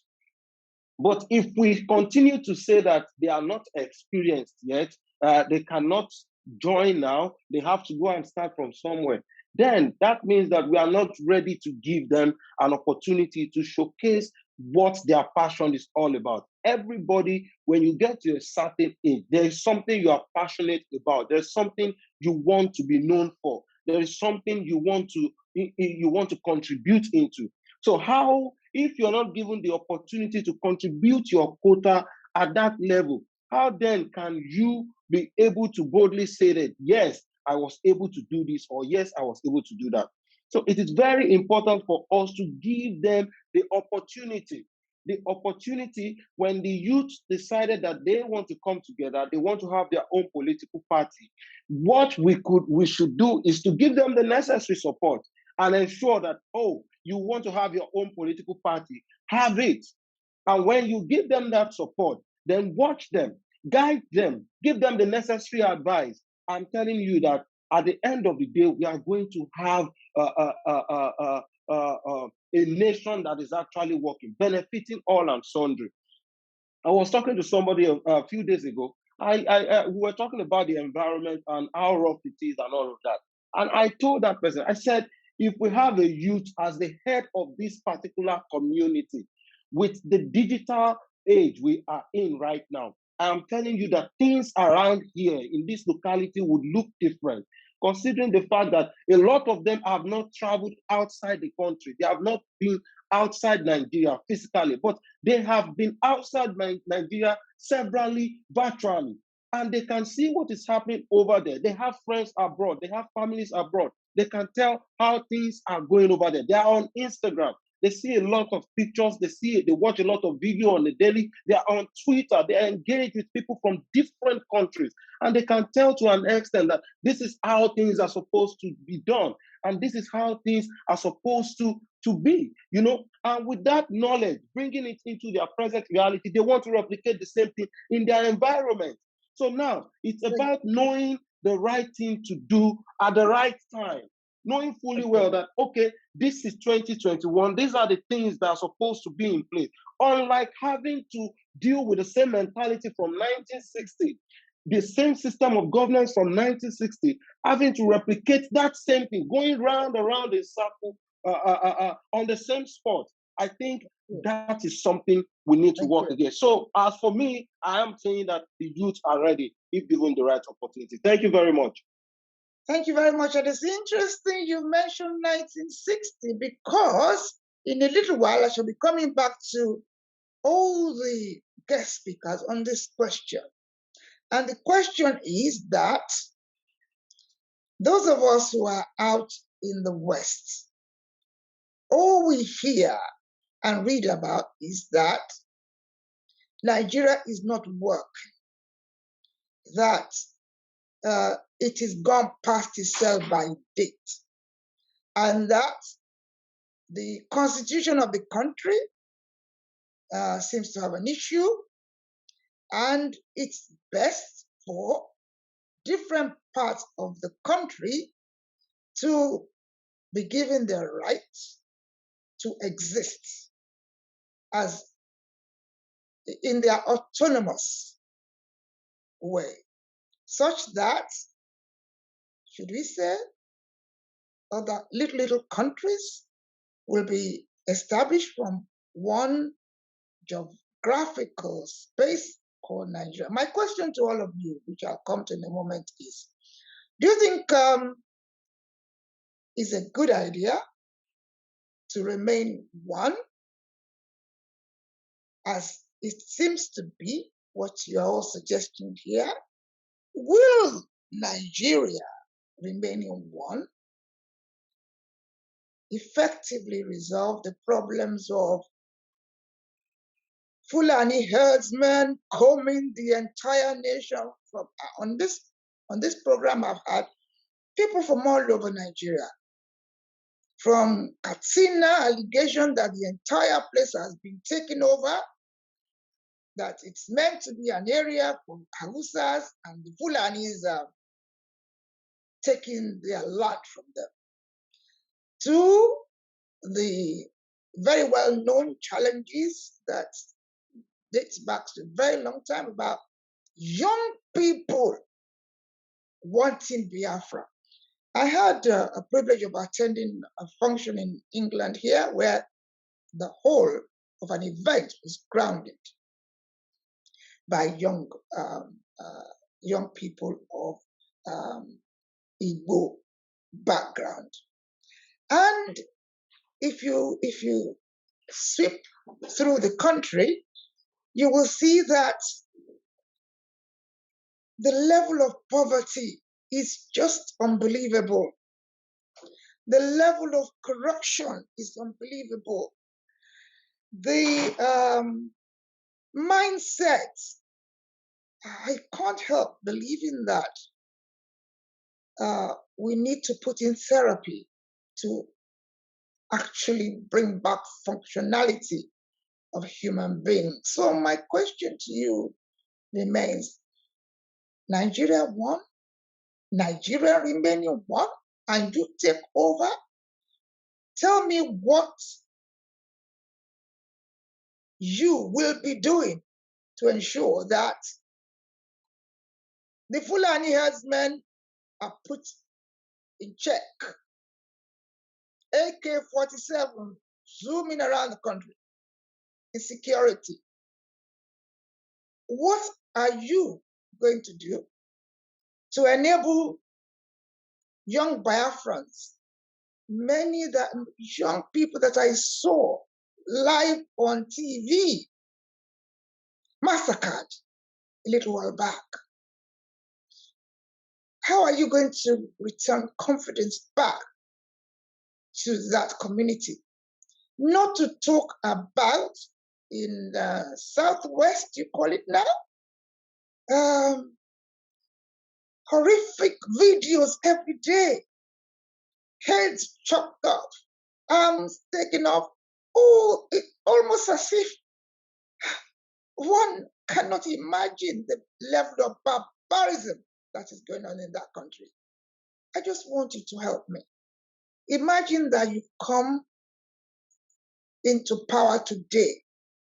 You become elected to serve Nigeria. Tell me one good reason why you are going to keep Nigeria one and do not enable self-determination rights to different parts of it. I repeat, you become elected today. Give me a good reason why you will keep Nigeria one and not put in place a mechanism to achieve independence of different sections of that country. So I shall be coming back to you in a little while. Meanwhile, let me go to Honorable Vincent Ubani. Thank you. Thank you. And I appreciate everybody once again. And I want to go straight to the last question you just gave to the House. The truth of the matter is that, to be very frank with you, Nigeria is facing a lot of challenges in terms of the leadership due to the bad leadership we have in the country. And it did not start today. It started since 16 years of PDP era up to the 6 years of the APC era. It has remained same. And this is why we consider the old politicians has failed. And that's why we said the youth has to take over. And when we say youth taking over, does not mean that we are taking over to retain the foundation. We want to reshape the foundation. We have to bring up a new foundation that will be able to work, a mechanism that will work. Because the first primary assignment of a government is to protect the lives of the masses and their properties. And if you watch, we are losing the lives of our citizens and as well the properties, and the poverty and the hardship is because of the insecurity in the country is the major road that lead to all the poverty. Now, we as a youth, we believe if we are taking over leadership, yes, we have a mechanism we are going to put in place that will help us control the security network in our country, because the security network has been breached. So we don't even have security network again. And that's why nobody is in control. Everybody is doing everything. There are killings everywhere. Every blessed day you wake up, you sleep and wake up in this country. The only news you will be counting on is the numbers of people that have been killed nationwide. So it's failure of leadership, it's failure of the security network. We believe if we take over, like for example, a very simple something, we have many youth out there, millions that are even graduate, both non-graduate, they are there unemployed, doing nothing. They are frustrated in the street. But when you come up with a youth government, that knows the importance of the youth, that knows that we have to empower the youth, because somebody was talking about empowerment. How do you empower youth? Can I say, are you going to empower the youth? And empowering the youth is going to is going to be the basis to keep Nigeria one. When I've told you what is happening, different sections of Nigeria, Biafrans say they don't want to be part of the country anymore. The Yorubas are clamoring on Yoruba nation, this, that. The Arewas are serving notice, young Arewas serving notice on one side or another. I want you to just please give me one recipe you will use to reinstate confidence back in one Nigeria. When something is moving on well, you will see all this agitation will become a thing of past. It's a matter of carrying everybody along in the government, in a well-deserved government, where government is for the people and do things for the masses, and things are moving well, not a situation where one man controls. I tell you, I think you made your point. It's been brought to my attention that somebody, if anybody is actually raising their hands and is not pressing the right button, then I can't see you. So I understand there is somebody. Let me just stop to bring in the person who has been raising hand. And who is that? Please come in and introduce yourself. Over to you, 5 minutes. I can't see anyone. Oh, Dr. Oni, kindly unmute yourself. Thank you. Thank you very much. I must confess, I'm not a youth. I am over 70. There are really just 2 points that I want to make. The first point is this, that over 60% of Nigerians are under the age of 25 years of age. That is, most Nigerians are youths. And the second point, really, that I want to make is that listening to all the discussion this evening, I haven't really heard anything about what this army of youths are going to do. And that's the sad aspect of it. And it is the same practically all over Africa, that you, in a place like Cameroon, for example, the president is over 80, the prime minister is over 80. And this is what is happening all over Africa, that young people are waiting to be empowered. Young people, once you see that the system is not working, you have to start thinking, what else can we do? For example, a simple thing like saying, if the Fulani herdsmen are killing people, the next thing you say is, we boycott cows. We don't eat meat anymore. I mean, those are simple things, and you can mount a campaign as young people to say, everybody, we stop eating cows, or we stop eating cow meat. Those are the sort of things that are effective. Simply waiting until you get elected, it's a waste of time, because it might never come. The people who have power, electoral power, are the ones that are there now, and they will be there tomorrow. And I won't be surprised if, I think somebody said Tinubu is over 80 years of age. And they will continue like that until they die out, and they'll probably hand over to the next generation, which are similar to them. In order for the youth to change things, they need to sit down and think and ask themselves, what can we do now to change things? And the example that I've given you is to simply say, we boycott eating cow meat. South Africa will never have got rid of the yoke of apartheid if it wasn't for students that mounted the boycott of South Africa. And that went on for a long, long time. I mean, when I was a student at Ibadan in the 60s and 70s, we were practically on the streets almost every month, demonstrating. We did Vietnam, we did Dubček, who all these places that I've never been to, I've never seen them. But as students, we were demonstrating, making sure that our government represented us somewhere else.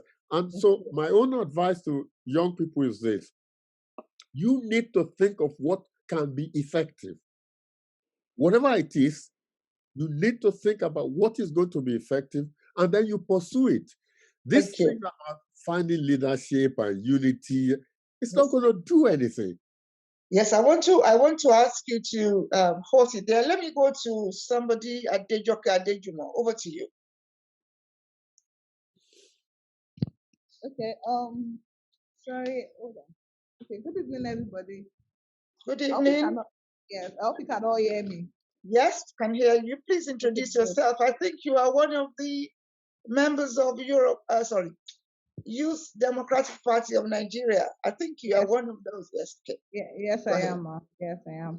Okay, so my name is Adejoke Adejumo. I'm the Welfare Secretary for YDPN Lagos, Nigeria.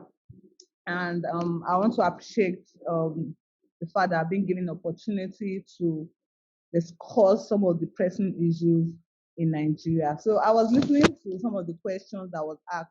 That what are the things that the youth want to do when they are given the chance to be in power in Nigeria? So while I was preparing for the discussion for tonight, I found out that the problem in Nigeria, what we think is the problem, ethnicity, religion, and ethnicity and religion, is not the real problem we are facing as a country. But it has been put to us by our leaders. One of my lecturers used to say, see, the only language politicians know when they are together is money. They don't know that they are Igbo, Yoruba, or whatever. They don't even have any religion. They are not Christians, they are not Muslims. They only know money. But they put it to us as a citizen so that we can be disunited. Now you are Igbo, you are Yoruba. One of the things that sprouted YDPN is after the EndSARS, and I saw the unity in Nigeria. And that is, we all followed the events that happened at Lekki Tollgate and also in Ikeja. You would see that Nigerians have discovered that we can actually work as a country if given the chance to. I saw Christians looking out for the Muslims while they were doing their prayers on Friday, and I saw Muslims watching out for the Christians while they were doing their service on Sunday. And I saw the unity. In fact, somebody was telling me that if I was sitting at home, the kind of enjoyment I enjoyed at Lekki Tollgate, I won't get it at home. It shows that Nigeria can actually work if these leaders are put aside. Now, why is YDPN here? Let me quickly run straight to what a good governance is.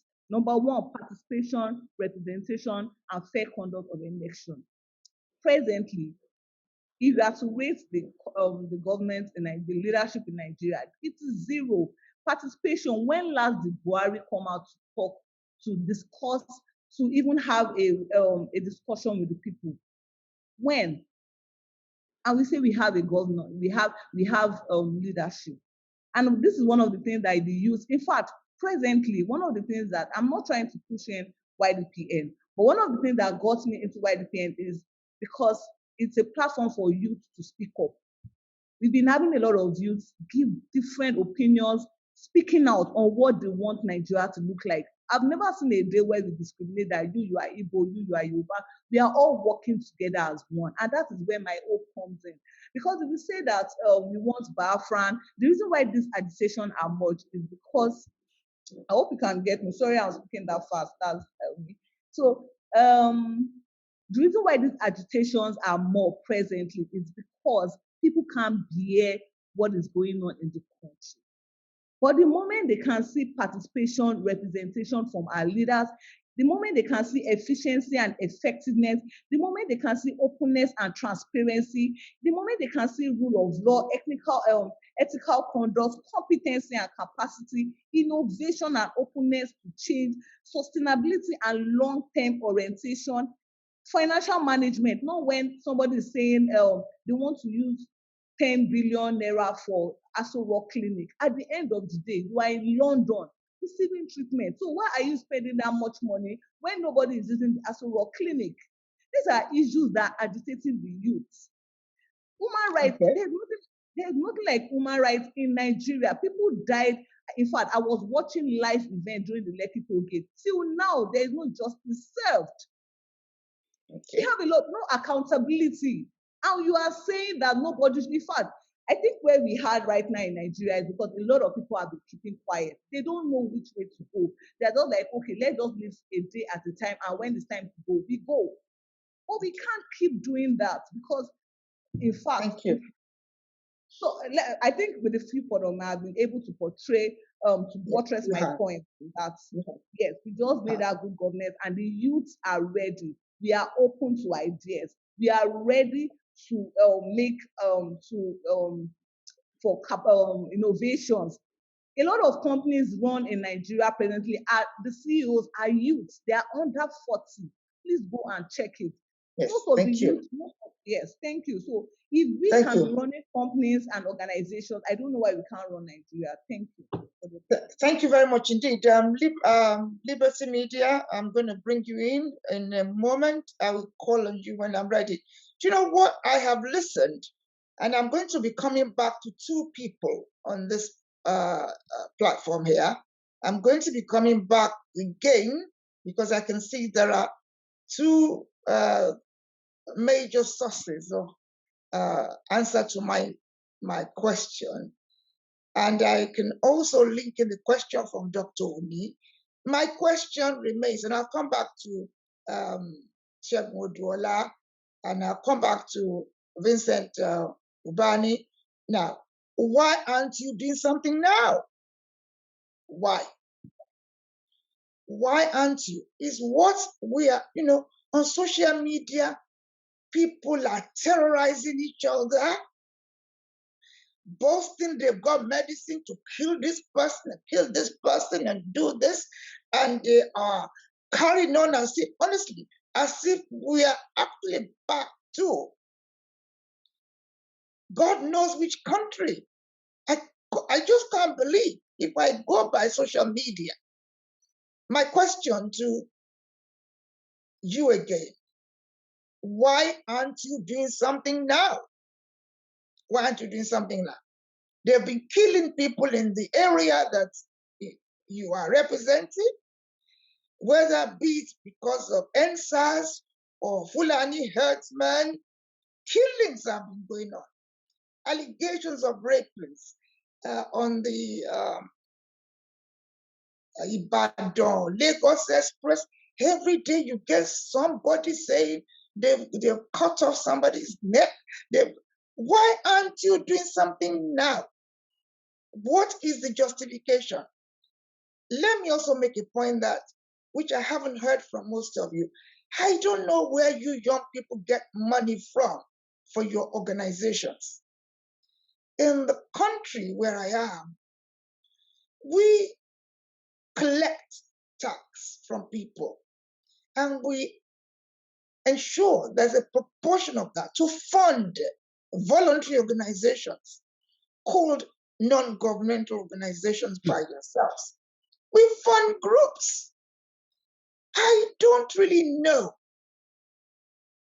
why the country you say you want to take leadership of is unable to provide you with funding other than you have to be begging from one big man there, and then they are giving awards. I get sick and tired of nonsense awards because you want to collect money. Two questions. Why aren't you asking your country to begin to fund you, to be able to get involved in making a difference even now? Why? Two, tell me, all these AK-47 going around allegations of, and all these, they've killed somebody. Why aren't you doing anything about it as youth groups interested in political leadership? I'm putting the questions to you because you are still interested in political leadership. I've come across youths who don't want to know anything about Nigeria. They just want the whole thing pulled down like a pack of cards. Let me go straight on to Liberty Media Communications. Over to you. Comments from your audience? Mr. Bello? Hello? Whilst I'm waiting. Yes, Right, over to you. yes, the stream has been explosive. You can imagine. Yes. Almost close to 200 comments, but we can't go through all. So I'm going to take it from the bottom. I think somebody actually did make mention of the fact that maybe I've sidelined with the other people that does not want one Yoruba nation. Let me take it from the bottom. Temi Kingswell, and I'll keep posting all the comments. Thank you. Yeah, Temi Kingswell said, any society that normalizes mediocrity is doomed, so Nigeria is doomed. And here again, Tomilola Agnes, she said, hashtag Yoruba Nation now, hashtag Biafra Nation now, hashtag Arewa Nation now, hashtag Niger Delta Nation now, hashtag whoever nation now. I'm going to skip some because quite a lot. James Coker, the North has a president, but South and East do not have presidents.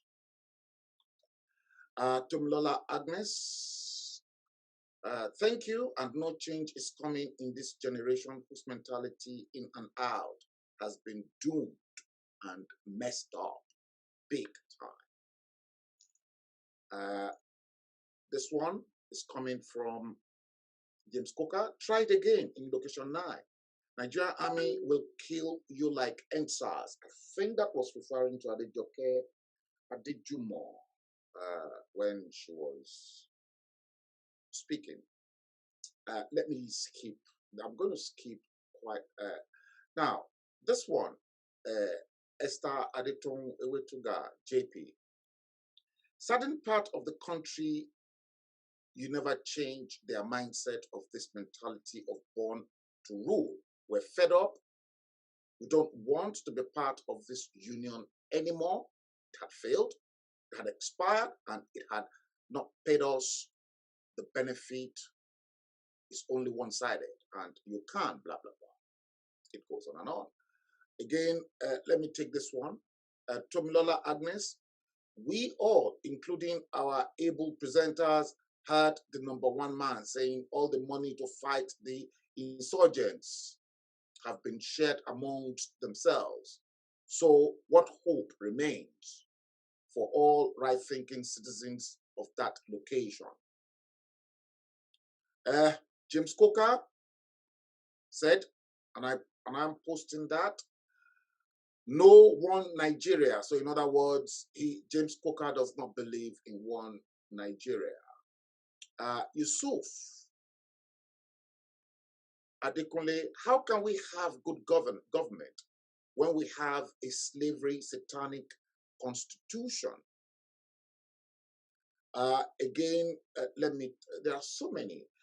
Tomilola Agnes, we are all seeing how the system turns citizens defending themselves as the criminals, while a look-away style is the order in the criminals imported, committing all these horrific crimes.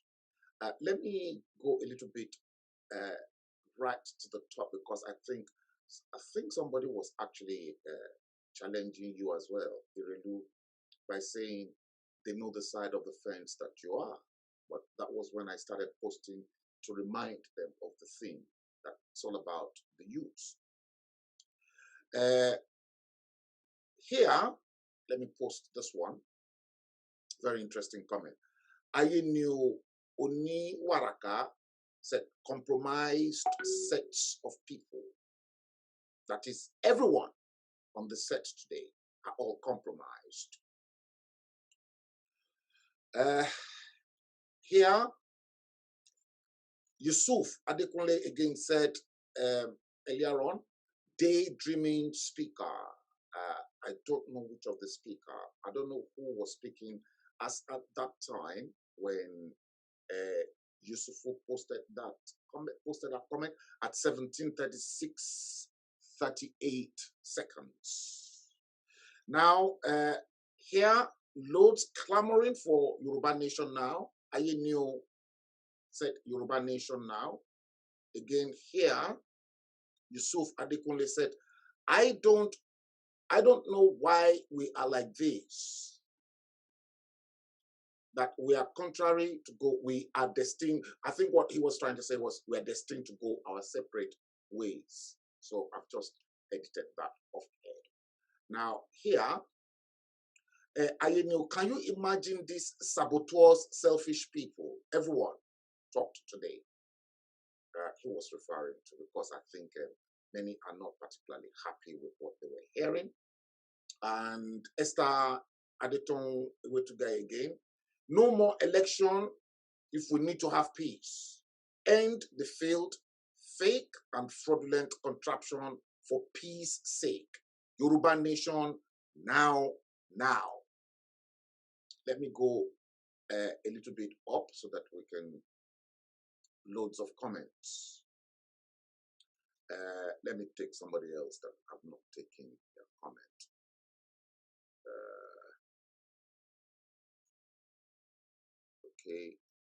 Okay, let me take this one.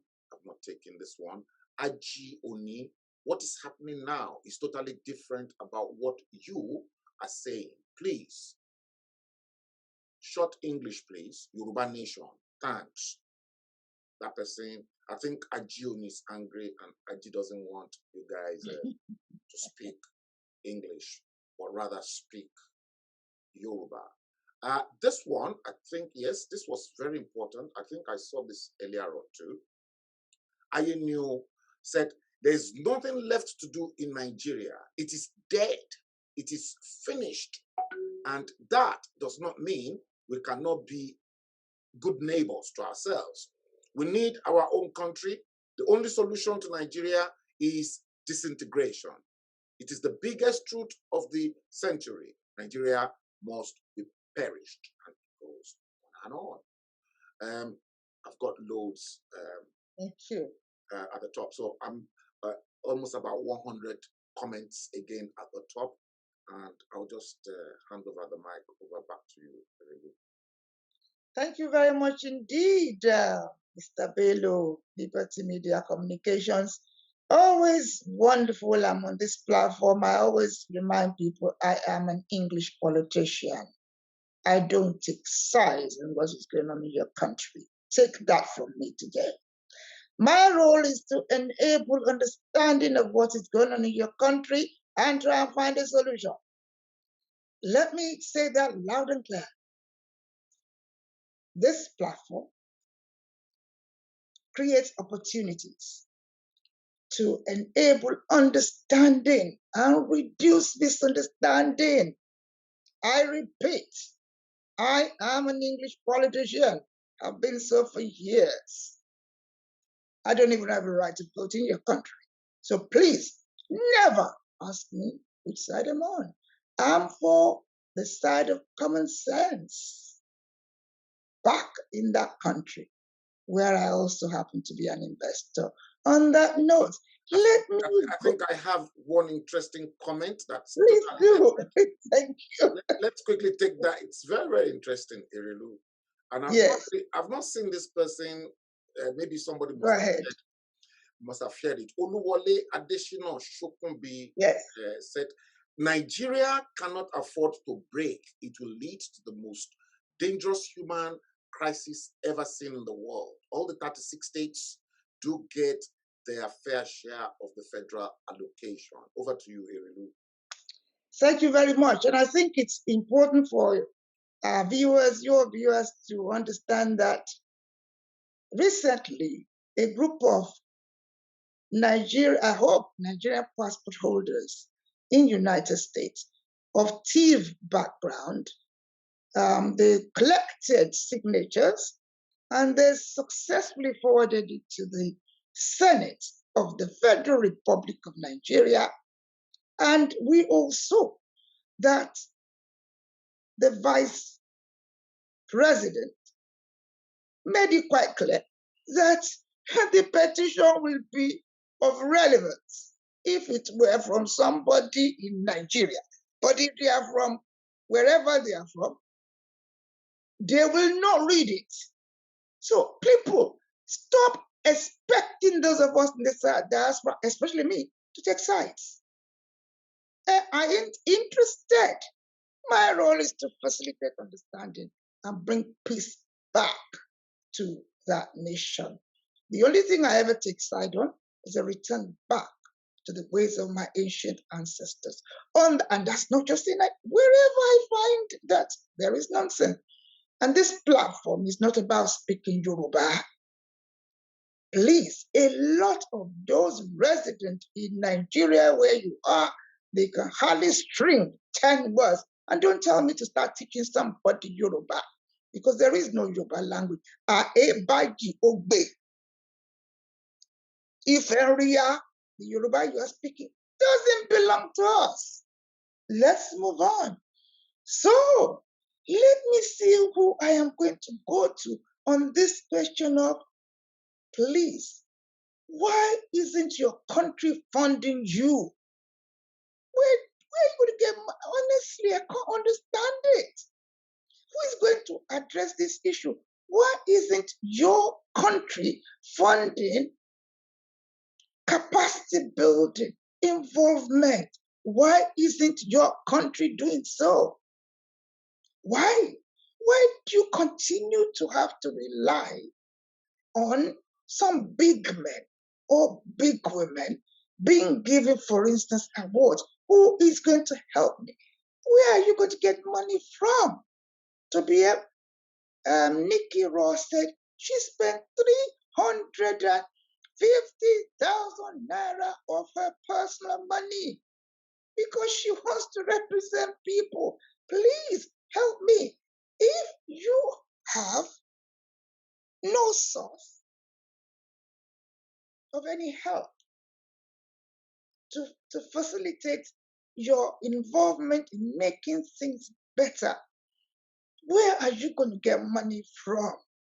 Please, let's go to finance. Maybe because I'm a conservative, because you can't do anything without money. Who is going to tackle that first? Where are you going to get money from? All this grand idea. Mona Lisa Okundai. Where are you going to get money from? Thank you very much, man. I want to so much thank you for this and all you have been doing. And please pardon me. Of course, I'm alone with my daughter, and there's no one to, So let me quickly answer the few questions that was raised. If Nigeria would be one or not. The first one, if Nigeria would be one, I think it's better for us not to break up. I want Nigeria to be one, because even if we break up, that hasn't solved the problem. The corrupt leader that we are talking about, they are still there. And even though Nigeria is going to break up, this corrupt leader, they are still going to continue from where they stopped. So that has not solved the problem. And as for the Fulani issue, that still boils down to the ethnic crisis or the ethnic conflicts. Okay, now, the Fulani, of course, we all know that the Fulani, they are one of the major problems that we have in Nigeria, going about with AK-47. And of course, our dear president is there watching everything. He has never come out one day to address this issue. And yet, you see him, the way he's even going about these things, we all know that he's already taking sides with them because they are from the same ethnic group with him. So all these things boils down to ethnic conflicts. And of course, with the youth, we are ready to take over. And of course, what happened during the NSAS protest, that was what prompted me to, take part in becoming a youth, as in a youth leader, or let me say, taking part as a politician in this country, because I really cried, and I know what it means to lose a child. I am a mother. So I know what happens, and I felt it. And I came into YDPN because I know that YDPN was vetted right after the EndSARS protest, which was October 22nd, 2020. And YDPN, from all the little time I have spent with the leaders and everybody, all the comrades in YDPN, these are people who are ready to die just to protect their ideology. We cannot be compromised. We do not care who you are. Everybody, if we are making decisions, we are speaking on one voice. Okay. So nobody can to compromise us and all that. So, and we as youth, of course, if we emerge as a leader, first of all, everybody has to come together, all the youth, both our elderly and the youth. Let's come together and see how we can elect a good leader. Because by the time that good leader emerges and take up the mantle of leadership, that leader will be able to solve most of these major problems that we are facing or we are going through in Nigeria. Thank you very much. Go ahead. Yes, okay. And then for the people wanting Biafra that you talked about, I really don't know, but I think the reason why the Biafra, they want their own republic is because of this same issue that is going on in Nigeria. Okay, let me quickly protest on this. If the word is wrong, as we all see, then let's write it as a youth instead of making excuses, instead of not trusting each other, because everything is protest on. We're not able to trust our own fellow youth. We feel that the youth are still going to corrupt it. Why don't we come together, work together, and see how we can elect a credible leader who will take up the mantle of leadership? Let's see what happens from there. And if the battle is hard, let's fight it. If the road is bad, let's clear it. If the future is bad, is vast, if the road is bad, let's clear it. If the future is bad, we have no reason to fear it. It's better, let's work it, because today is ours, and let's take it. Thank you very much. Let me stop you there. I'm going to bring somebody in. Maybe now he can get his point out.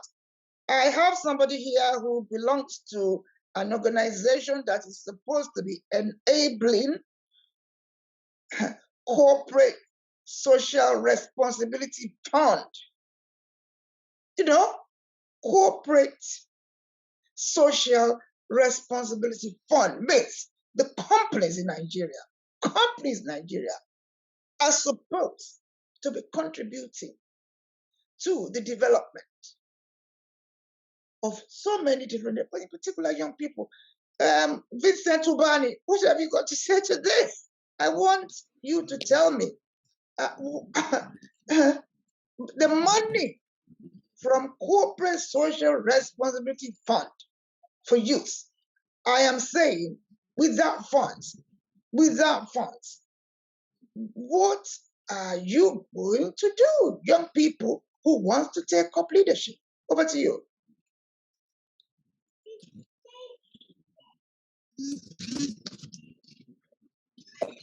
Thank you, Eredu, once again. I don't know if you're hearing me because your network was breaking.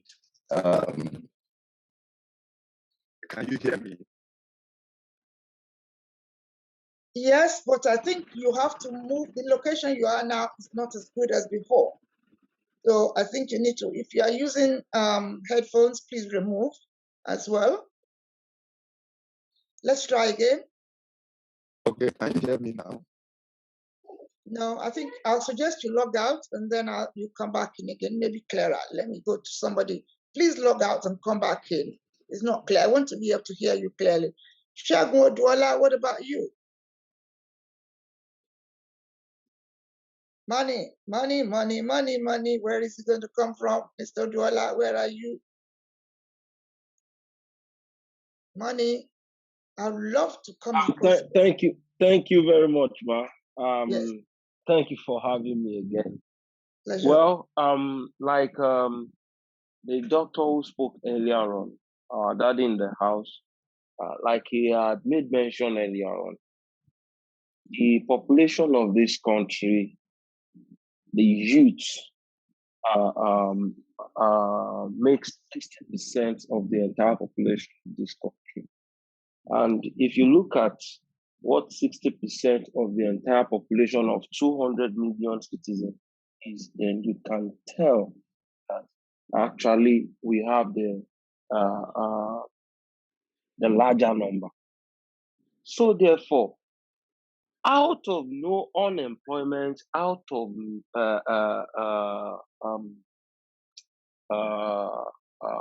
idleness, I can tell you that the youth can make available what they need.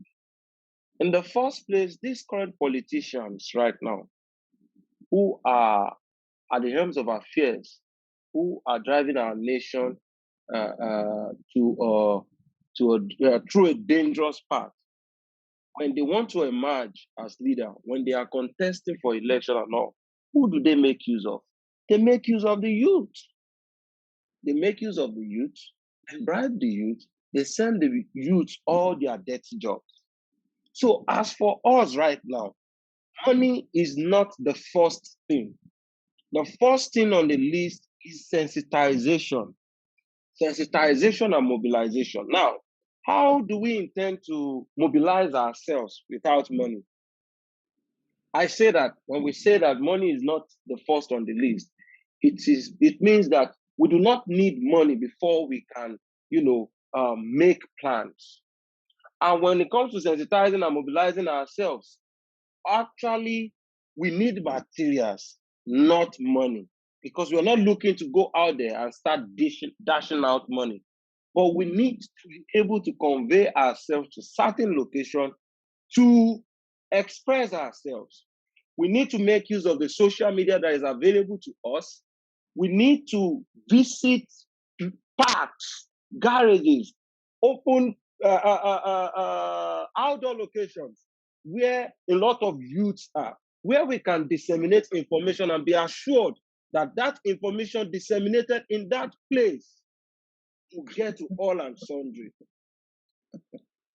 We need publicity materials like stickers, shirts, cards, stuff like that. These are things that we can actually have volunteers who can actually make these kind of things available. Now, what do we need money for? We need money to go to the TV station to pass the message across, because the very first thing, the most critical aspect of this change is our mindset, changing our mindset. Now, when we have been able to sensitize ourselves, when we have been able to get ourselves to understand exactly what our priorities are, then it is easy for us to welcome people on board who wants to say that, yes, we want to train 100 youths in leadership participation or whatever they want to call it, and then bring in their own resources. We don't need anybody to come and give us their money. Bring in their own resources to say, take, we want to train so number of youths. We want to contribute. We want to empower so number of youth from different part of the country.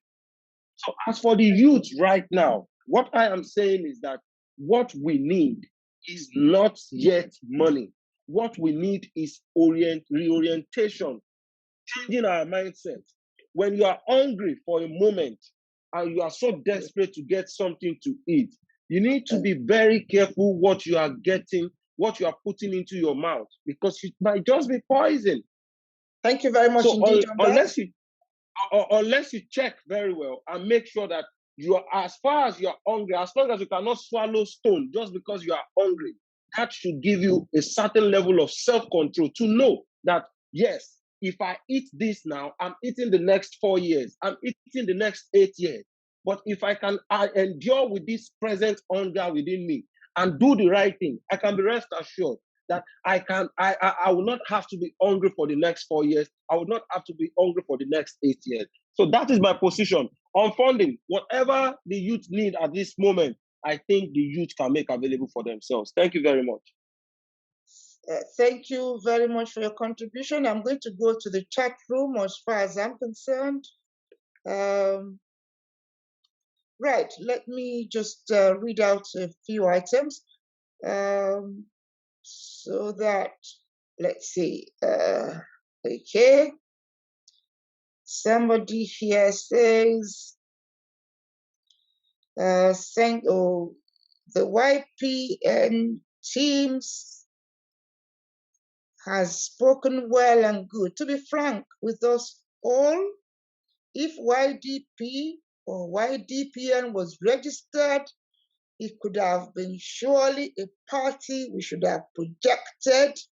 But since INEC refused to register new party, and with victory of ADC in the online voting, I'm sure NYC SRF will ensure things are done rightly and independently to the benefits of the masses. And surely we shall run the ADC party executives and we'll have a big family once national convention is to hold, to ensure we all active youths from different political parties and groups with youth organization leaders shall get involved and be among the stakeholders of the one party adopted system. Since INEC has not registered the YDPN, then I have to continue to encourage us all to unite ourselves and work in one accord on the adopted one-party system for the Nigerian Youth Home and Diaspora Electoral College institution. Let us all put heads together to achieve Operation Youth Takeover Leadership starting this 2021 to 2023 from the words councillorship, etc. Kudos to all the criminals. As leaders, please say something else. No one is going to say kudos to those criminals. God bless you all as you can reach our WhatsApp number. Now somebody says, I think you need to call to order the guest trying to change the agenda of this discussion. Let me go on. I'm very sorry for the inconvenience caused. Right. Thank you, Relu. Let's hope for the best. Ma, there's a okay. Sorry, right. Okay, please let me go. Adejoka, you have spoken well. I'm saying that when there's equal rights, equity, and justice with love, then I'm sure the changes will come and Nigeria unites. Nigeria unity will be rebuilt. Okay, yes, charity should fund. We can't do anything when we are not in position to do anything. The government is in charge and they have all powers. We lack the resources, and also government has not given us the opportunity to get involved on their affairs. You can't do anything. Imagine that statement should be killed like NSAS youths. So just accept the way things are. What can you do when you are not in position to do anything? The government is reasons behind all the conflicts and tensions. And if you rise up to do anything without the government authority, then you become the target, since government drive joy looting while things go out of hand. The only way now is to end this old politicians and youth take over leadership for a new era. This is the only way forward. A new era will not come if you do nothing. This is the problem all over Africa. You can do something as simple as campaigning for boycott of cow meat. Somebody corrected me there. The reference to the Senate, I think Oluwole, thank you, Oluwole Shokunbi mentioned House of Representatives, and he was the Deputy Speaker. God bless you all who joined this program. At this point, boycott old politicians. Campaign is top assignment for we all now need to be sending out for a new era starting from 2021 LGAs and LCDAs with wards councillorship election late state by June. As you can reach me, somebody put in number there. No leader can solve Nigeria's problem because the problem is structural. Mona Lisa, you can speak louder. You can speak it louder. We are taking over leadership. We need a good youth-led projected as the next president of the Federal Republic of Nigeria. Once we can do away from the old politicians, then be rest assured the future will be more brighter for us and our nation. It does not matter for how long you are on a wrong road. You are still on the wrong road. Somebody says, use social media. Can you sensitize hungry people? Even Jesus fed the 5,000 to ensure they listen to his teachings. Nigeria has come to be tagged a conflict endemic country. The ravaging participation of youth in violent activities in recent times is a source of worry to well-meaning citizens. Most violent activities ranging from armed robbery, cultism, rape, street fighting, electoral violence during crisis moment in the country are being perpetrated by the youth. Since Nigeria attained political independence in 1960, one of the most challenging issues bedeviling the country is that of youth involvement in violent conflicts, whether they are ethnic, communal, religious, ethno-religious, or political. This trend has become a very common characteristic of not just the Nigerian society. That's from Dr. Kingsley Okoronko. I'm hungry is an hungry man. The devil makes use of idle hands. Had a serious bad that apology from Dr. Okoronko. I try to step out of Nigerian culture. They are forever apologizing for lateness or something like that. Anyway, if vote 100 million times as Nigerians, the northern people will always be the determinant because they have the voting power, which is population called Alumagari. I think Alumongeri, all right. The colonialists left us with the Tower of Babel. The only answer is break apart, break up. Apart from Japan and USA, no country with population of more than 200 million is prosperous. It's no accident that the most successful nations on earth are monoethnic. I hope I've been able to read clearly. We are coming to the end of the program in about 20 minutes. I can see that I will be going back to the keynote speakers for 3 minutes, so get set.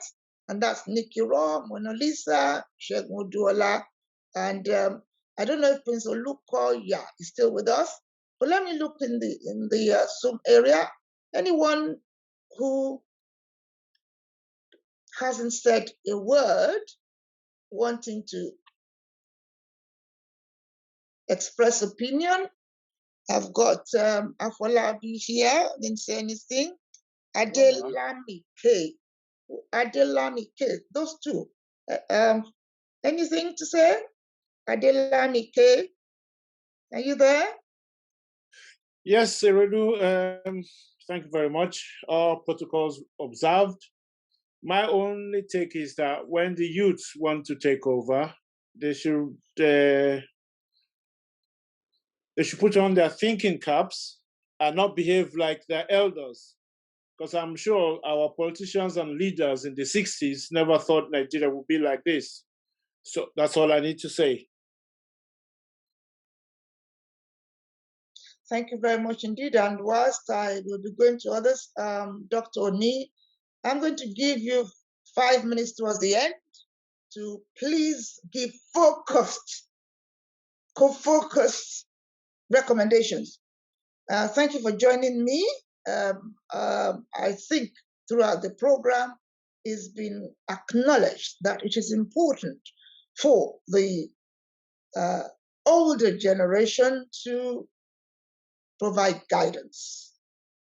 So it will be useful if I can have you give 5 minutes guidance towards the end of this program. Now, anybody else that is in the Zoom area that hopefully want to say something? I think Afolabi, someone there, and there is a Pamela L.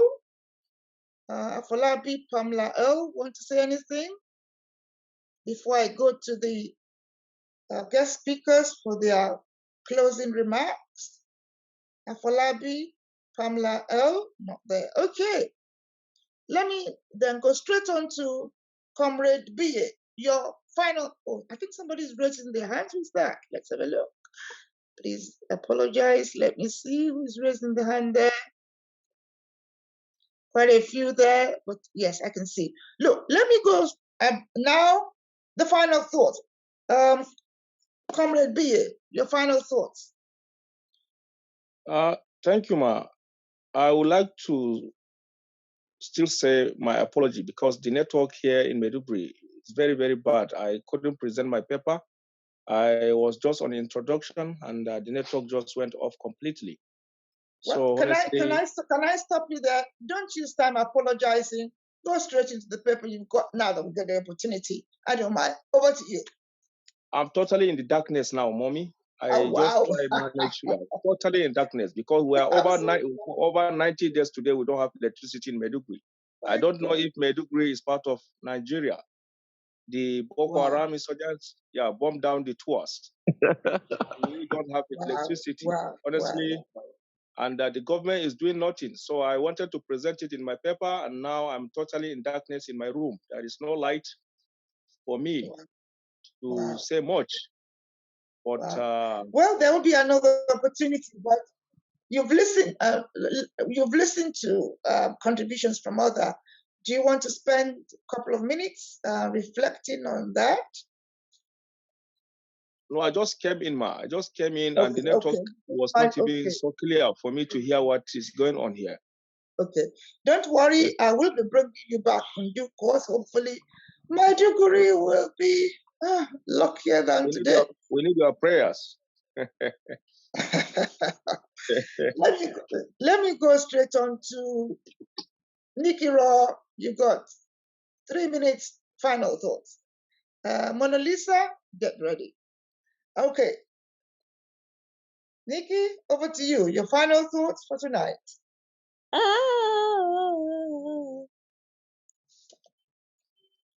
I'm unable to mute myself. Well, I can hear you. Okay, you can hear me, ma? Yes. Hello? Yes.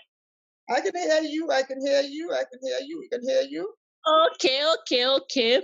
Let me say guso to the founder of Nigeria Youth Corporate Society Responding Fund. They are really doing well.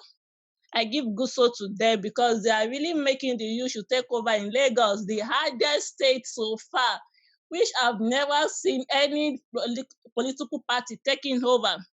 But we are fighting, they are fighting hand in hand. Guso to Honorable Vincent Obani. God strengthen you.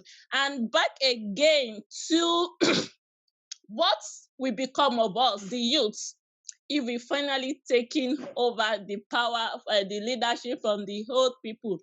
Like I do say, you have to have something to offer before coming outside to say, this is what I want to do. A man who cannot even sew a pieces of clothes for herself or for himself is telling the youth or the thousands in Nigeria that is going to build a mansion. How will that be possible? We need to stand on our feet. We need to be self-employed. We need to have something. Because like I do say, if I'm coming outside to campaign or to aspire for a post, I must have something set aside that yes, this is what I'm coming, the fund, whatever it takes to say yes, I'm coming outside with my own financial capability I'm going to stop you there. I think you've made a valid point that we want to go home with, and that is you can't do anything unless you put in your investment. Any other point that is so focused? Any other points? Nikki, go ahead. Any other points? Can I hear you? Can you hear me? Okay, ma'am. Okay. Yes, ma'am. And once again, we talked about the Boko Haram, the X-Men and everything. One thing I'm going to say about this is, for now, we really don't, the youth don't really have power. But when we have power, with the laws that binding me should bind outsiders. If, for example, my parents do something that is not good, I don't have the grace to cover them. I have the grace to punish them first, to make them as an example in order to prove the examples to the other one. Looking at the X-Men now, even our government cannot even do anything. The last incident that happened, the next thing we heard that the president went ahead visiting his cow, looking at the sick one and unsick one, whereby we have a lot of Nigerians who are dying every day and there's no solution. Then X-Men will keep increasing, and let us all spread power in everything. Almost all the posts in Nigeria now, we notice that the North are taking 70% of it, whereby it will be hard and difficult for X-Men to even stop. And that's the reason why the Southwest are clamoring power should come to them. The Yorubas are shouting they need to take over power from these Hausa people in order there should be peace.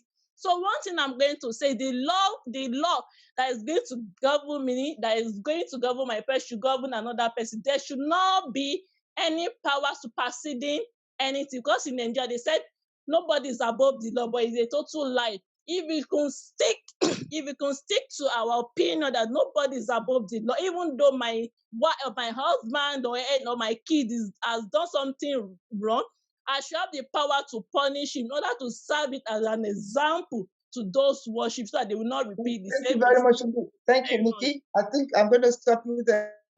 Thank you. Let me go straight talk to Mona Lisa. Over to you, your final thoughts. Okay, thank you very much. My final quote on this issue is, I think I still insist that please pardon my daughter, I still insist that we as youth, there is need for us to come together and see how we can elect a credible leader. I still believe that there is a credible leader among us as youth.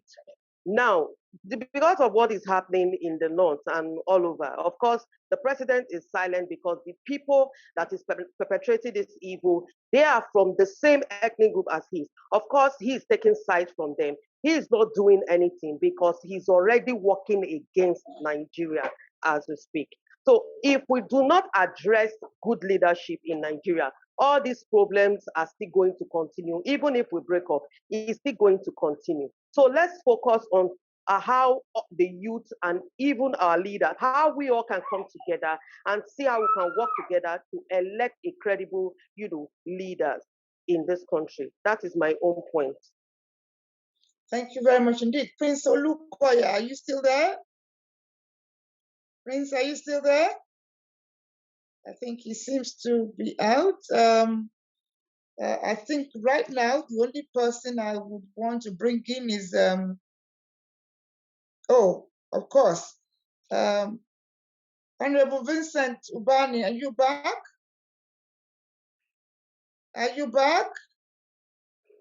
Are you back? Yes, I'm back. I'm here. I've been back Right. for long. Okay. Now, let me give you your 5 minutes now, and I'm going to watch the clock. 5 minutes. Okay. 5 minutes. First of all, I want to appreciate all the participants in this program. I want to appreciate Nikki Raw. I want to appreciate Shegun. I want to appreciate Ade Joke. I want to appreciate Mona Lisa, etc. All of them. These are great people, great youths that if I see them or hear them talking, I feel relieved. I feel happy that there is still future for the youth and for the nation. So the youth is determined we are going to take over leadership. On that, I stand. I am only appealing, let's put hands together, let's put heads together, let's come as one to achieve that goal. Because united we stand, divided we fall. On that note, I don't want to go back to the old questions concerning corporate social responsibility, but if you want me to throw more light, since I have some minutes, let me say this. Please do. Go ahead. Please go ahead. Go ahead. Okay, let me say this. You had people like somebody like Nicola told you he has spent some money, this, that. This is how youth will be working from our pocket. I've spent in millions fighting government for youth inclusion in government, zero. Youth rights in the federation, zero. All this, and this is fundamental rights of the youth.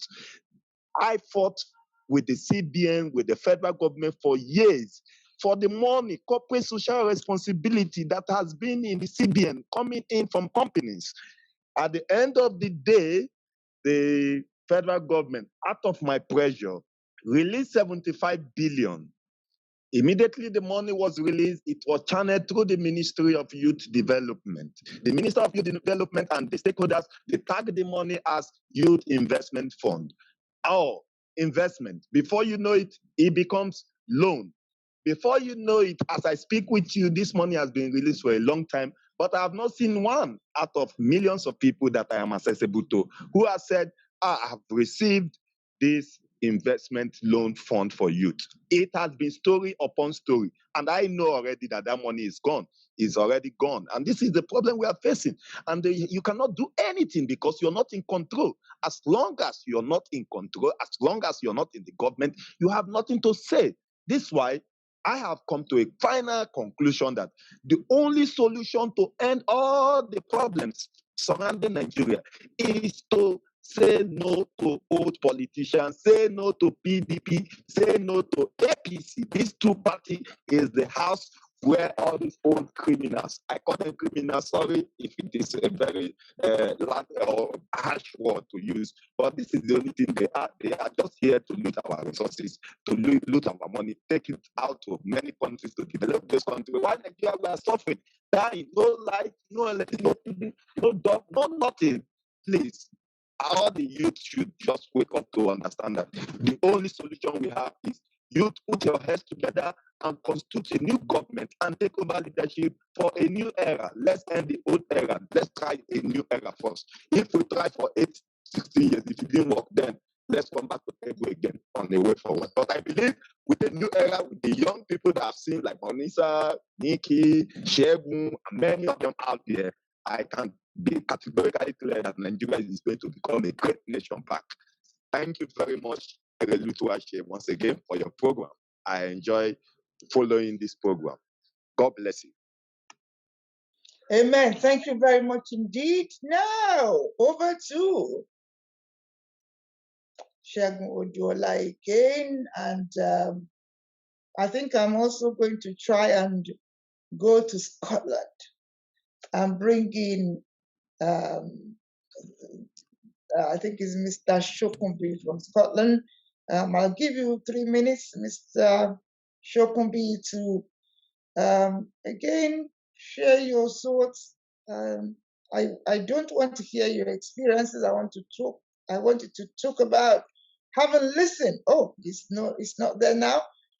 I will provide the information if it comes back. Now, over to Mr. Oduola. Your final thoughts. Are you there? I'm right here. Thank you very much. Thank you for the opportunity. I've been here. Well, a lot has been said, and from all that has been said, I think it's important for the youth to, I want to direct this now to the youth who are listening. I think it's very important for the youth to be aware of what is happening around them. I think they need to be mentally prepared to take responsibility for their actions and their own inactions as well. And when we're talking about youth doing something right now, when the youth went out to protest then for EndSARS and police brutality and bad governance in Nigeria, that was taking a step in the right direction. But it has come to a stage whereby we need to understand that with protest, we are only asking these people to acknowledge what is rightfully ours, to make it available to us, to give us an enabling environment so that we can thrive in our areas of expertise, so that we can all make use of our passion and ensure that we are productive with it. But now they have turned deaf ear to that and they have resisted us vehemently. Now what we have to do is to ensure that we have our own political party, which is why the Youth Democratic Party of Nigeria came to be. And a letter of intent has been submitted for registration. And as far as I'm concerned, as far as I'm aware, INEC has not declared that they are not going to register any political party. So we are in for it. One thing we must make sure of is that regardless of our political identity, we need to sensitize ourselves, we need to mobilize ourselves and present the right mindset to ourselves. We need to define our ideology very well to make sure that whatever we are doing, it is channeled towards achieve those aims and objectives we have set out for ourselves. And at the end of the day, we can measure our progress and our results will be evident for all to see. I don't see a Nigeria where things cannot be better. I do not see a Nigeria where we have to divide before we can make it, considering the fact that if we check since we gained independence up till this moment, quite a number of people from different regions have been president, and we are still here today. So what gives you the assurance that if the Yoruba goes back on their own, what gives you the assurance that those leaders are still not going to hijack the entire thing and sabotage their effort and bring them back to biting their fingers to say they regret their actions? What if the same thing happens to the Hausas, to the Igbos as well? So every ethnic representation in the country. So I think that the main issue here is for us, first of all, to unite as one. Number two, we need to look outside the box. We need to think outside the box and check what is missing in our midst. We have to address those issues and make sure that we present a correction that will last long, that will last a lifetime and even more than a lifetime, so that the generation coming can also say that yes, the generations that left before us, they did well, they have done well.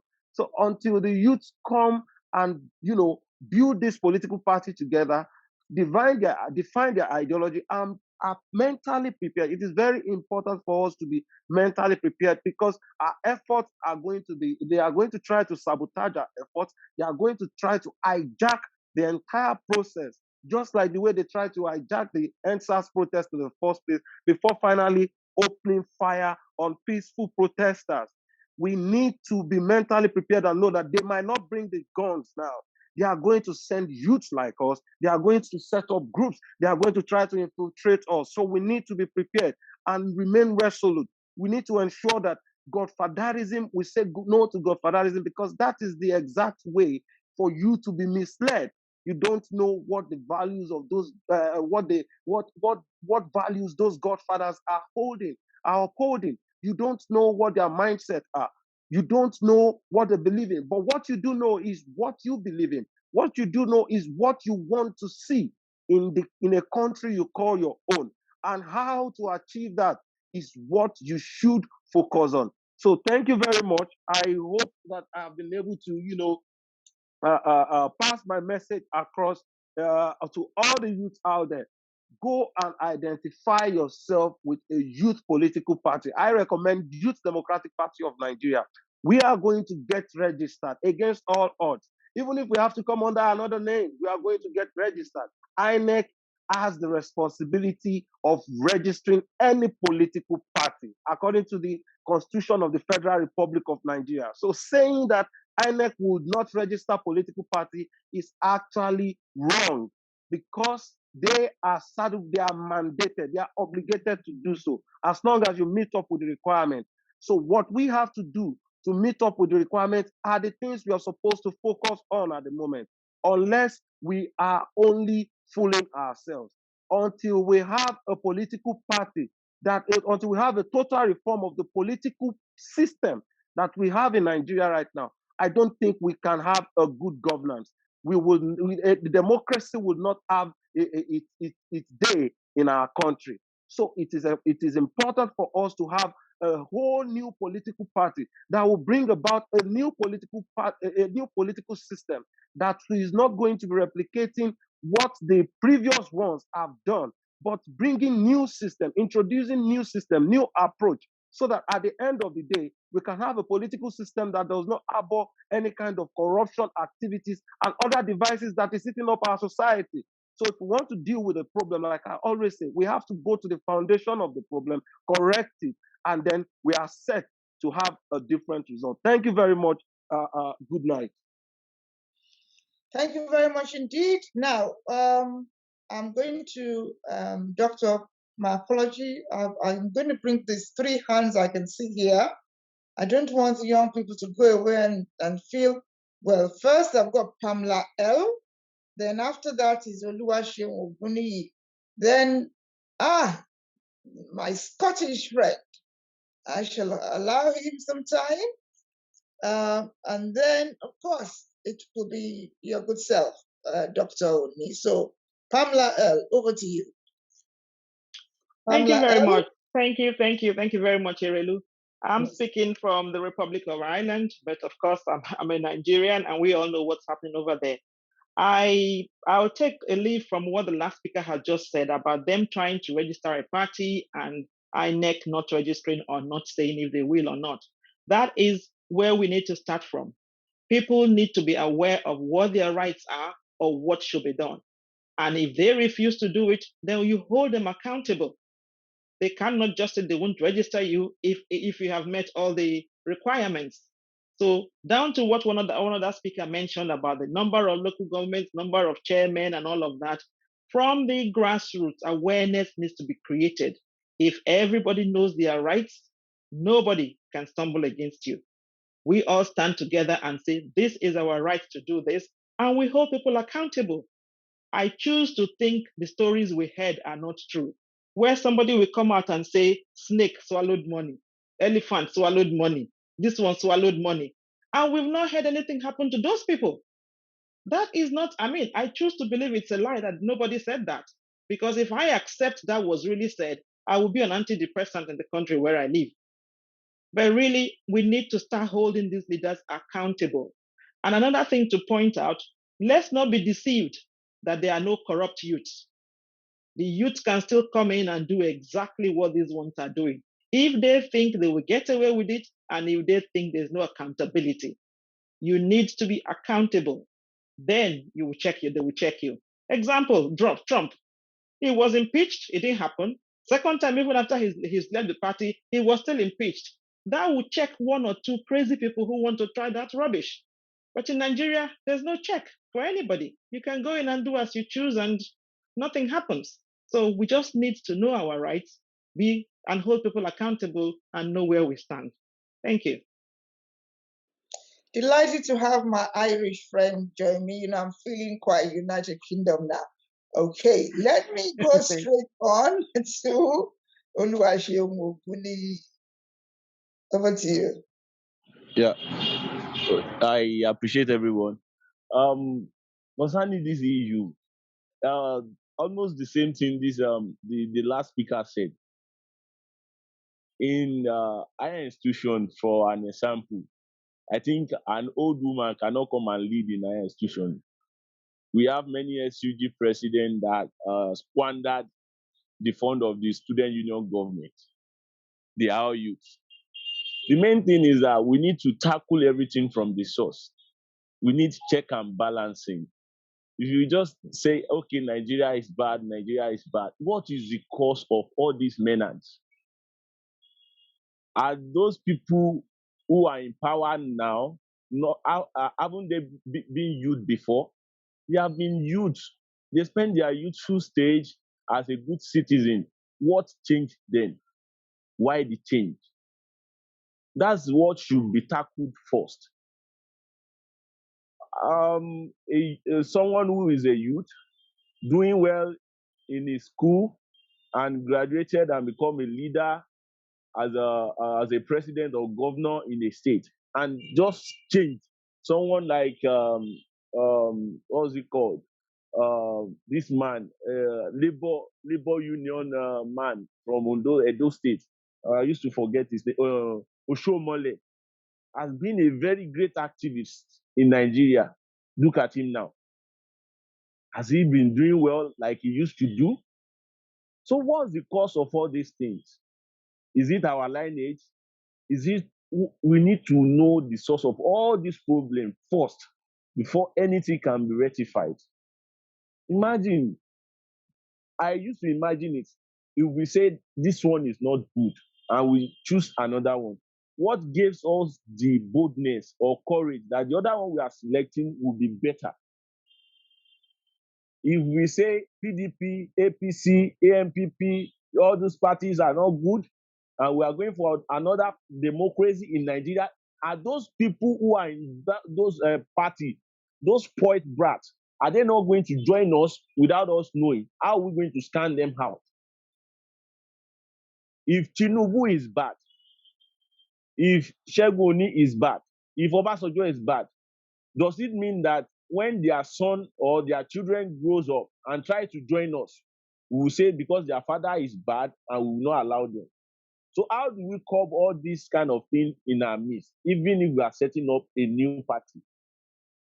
The fault has been coming from political parties, and we are going back setting up another political parties. It means that we need to tackle the problem that the political parties are having, which is check and balancing. We need to have a vision. Okay, this is what you are going there to do.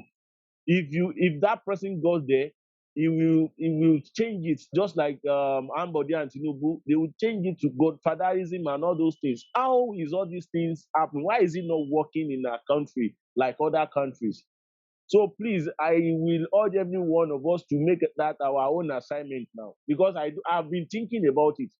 If youth take over, will there be no repetition of the past error? Because if you want to correct the error of the present, you have to look at the past and this present and how the future is going to be. Thank you, everyone. Thank you very much indeed. I think I will now go to Mr. Shokunbi. Over to you. Thank you once again, Ma. Thank you so much for giving us the opportunity. Well, what I would just say is this. Nigeria and Nigerians have been unfair to themselves. And I will use one example, just one example. In Nigeria today, we only have one organization that promotes unity, that tries to promote unity, and that is the NYSC, which is meant for only graduates. So what happens to the greater percentage of youth who didn't make it to the tertiary institution? How do we take care of them? The National Orientation Project has failed already, we know that. And that's why I still go back to this word I always say, even on my own program, the Nigerian Pride, you have to get involved to get included. Yes, we are getting involved. However, how do we get involved? There are some rudiments we need to understand about politics. Politics is business. And whether you, anywhere in the world, politics is business. I'm a member of the SNP here in Scotland. If myself and Erelu stands now in UK, we will tackle each other with our points and we'll move on. However, what I will tell you is that I have a right to determine who represents me everywhere, even though I'm a member of that party. But in Nigeria, which party actually gives its members that freedom to choose their representative, even from their zonal executives? And that's the question I'll be throwing to this new party, because I won't lie to you, I've been a member of the PDP since I was a teenager. Yes, we have some bad eggs, but it doesn't mean we are all bad. Some of us are still rooting for them to change things. So the truth of the matter is, we as youth have to stand up. Like I said earlier, nobody will empower you. You need to take it yourself. And Erelu knows what I'm talking about when we say, take it yourself. You can't wait for me to come and give you 1 million to move. No, you have to move. You have to move. I will rest my case here today, ma. I hope in future we'll have more time to talk and discuss this more. But God bless everyone doing this wonderful work. I know Nigeria will get to a greater height. I still believe in that Nigeria, and I will remain Nigeria till I die. Thank you. Thank you very much indeed, Mr. Shokunbi. I saw Adejoke Adejumo.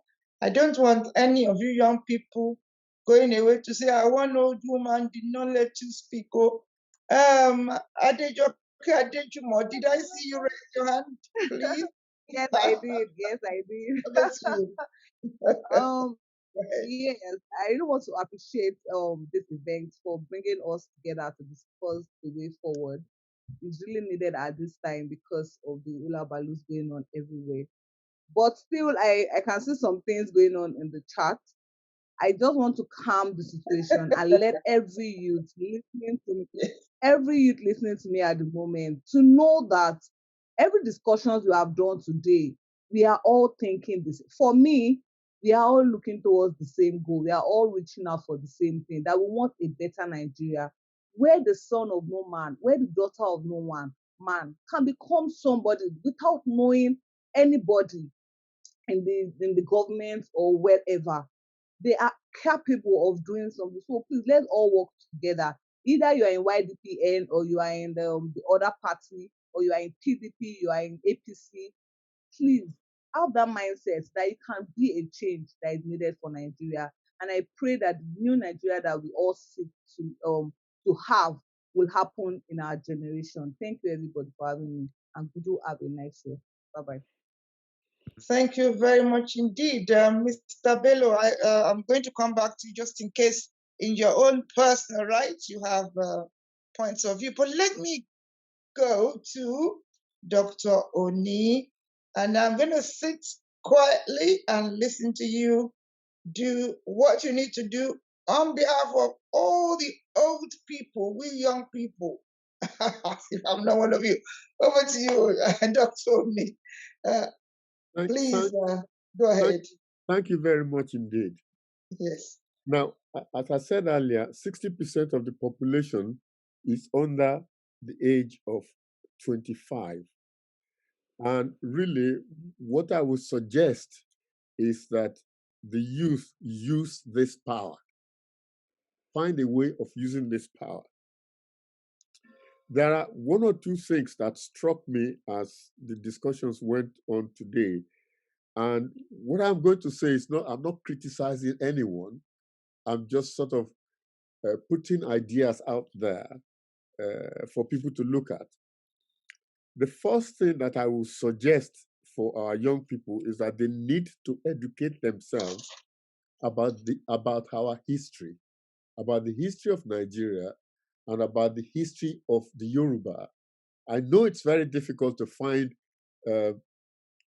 anything about the history of the Yoruba, and I don't want to plug my books because I have actually written a couple of books, one on Yoruba medicine and one on Yoruba law. And I have just written a constitution for a putative Yoruba nation based on my research on Yoruba legal system.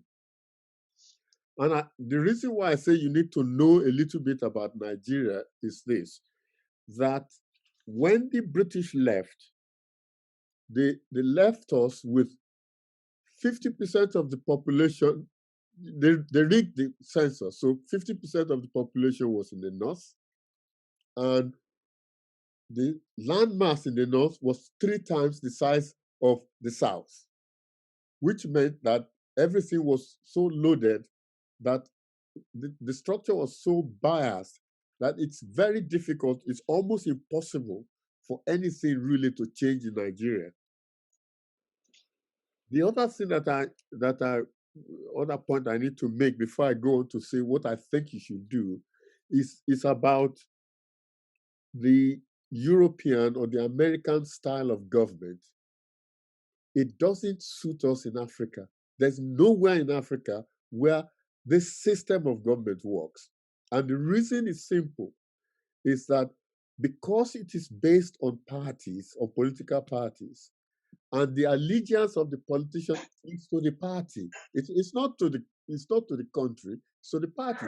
This is why, for example, in the United States, Biden wants to give money to people, and one party, every single member of that legislation, that party voted no. It couldn't be that bad. That's because their allegiance is to the party, not to the country. And that is one of the biggest problems with president, whether it is presidential system or parliamentary system. Now, I've written down a list of things that I think young people can do. These are just my suggestions. The first one, as I said, is that you need to educate yourselves about the history of Nigeria and about the history of your people, the Yoruba people.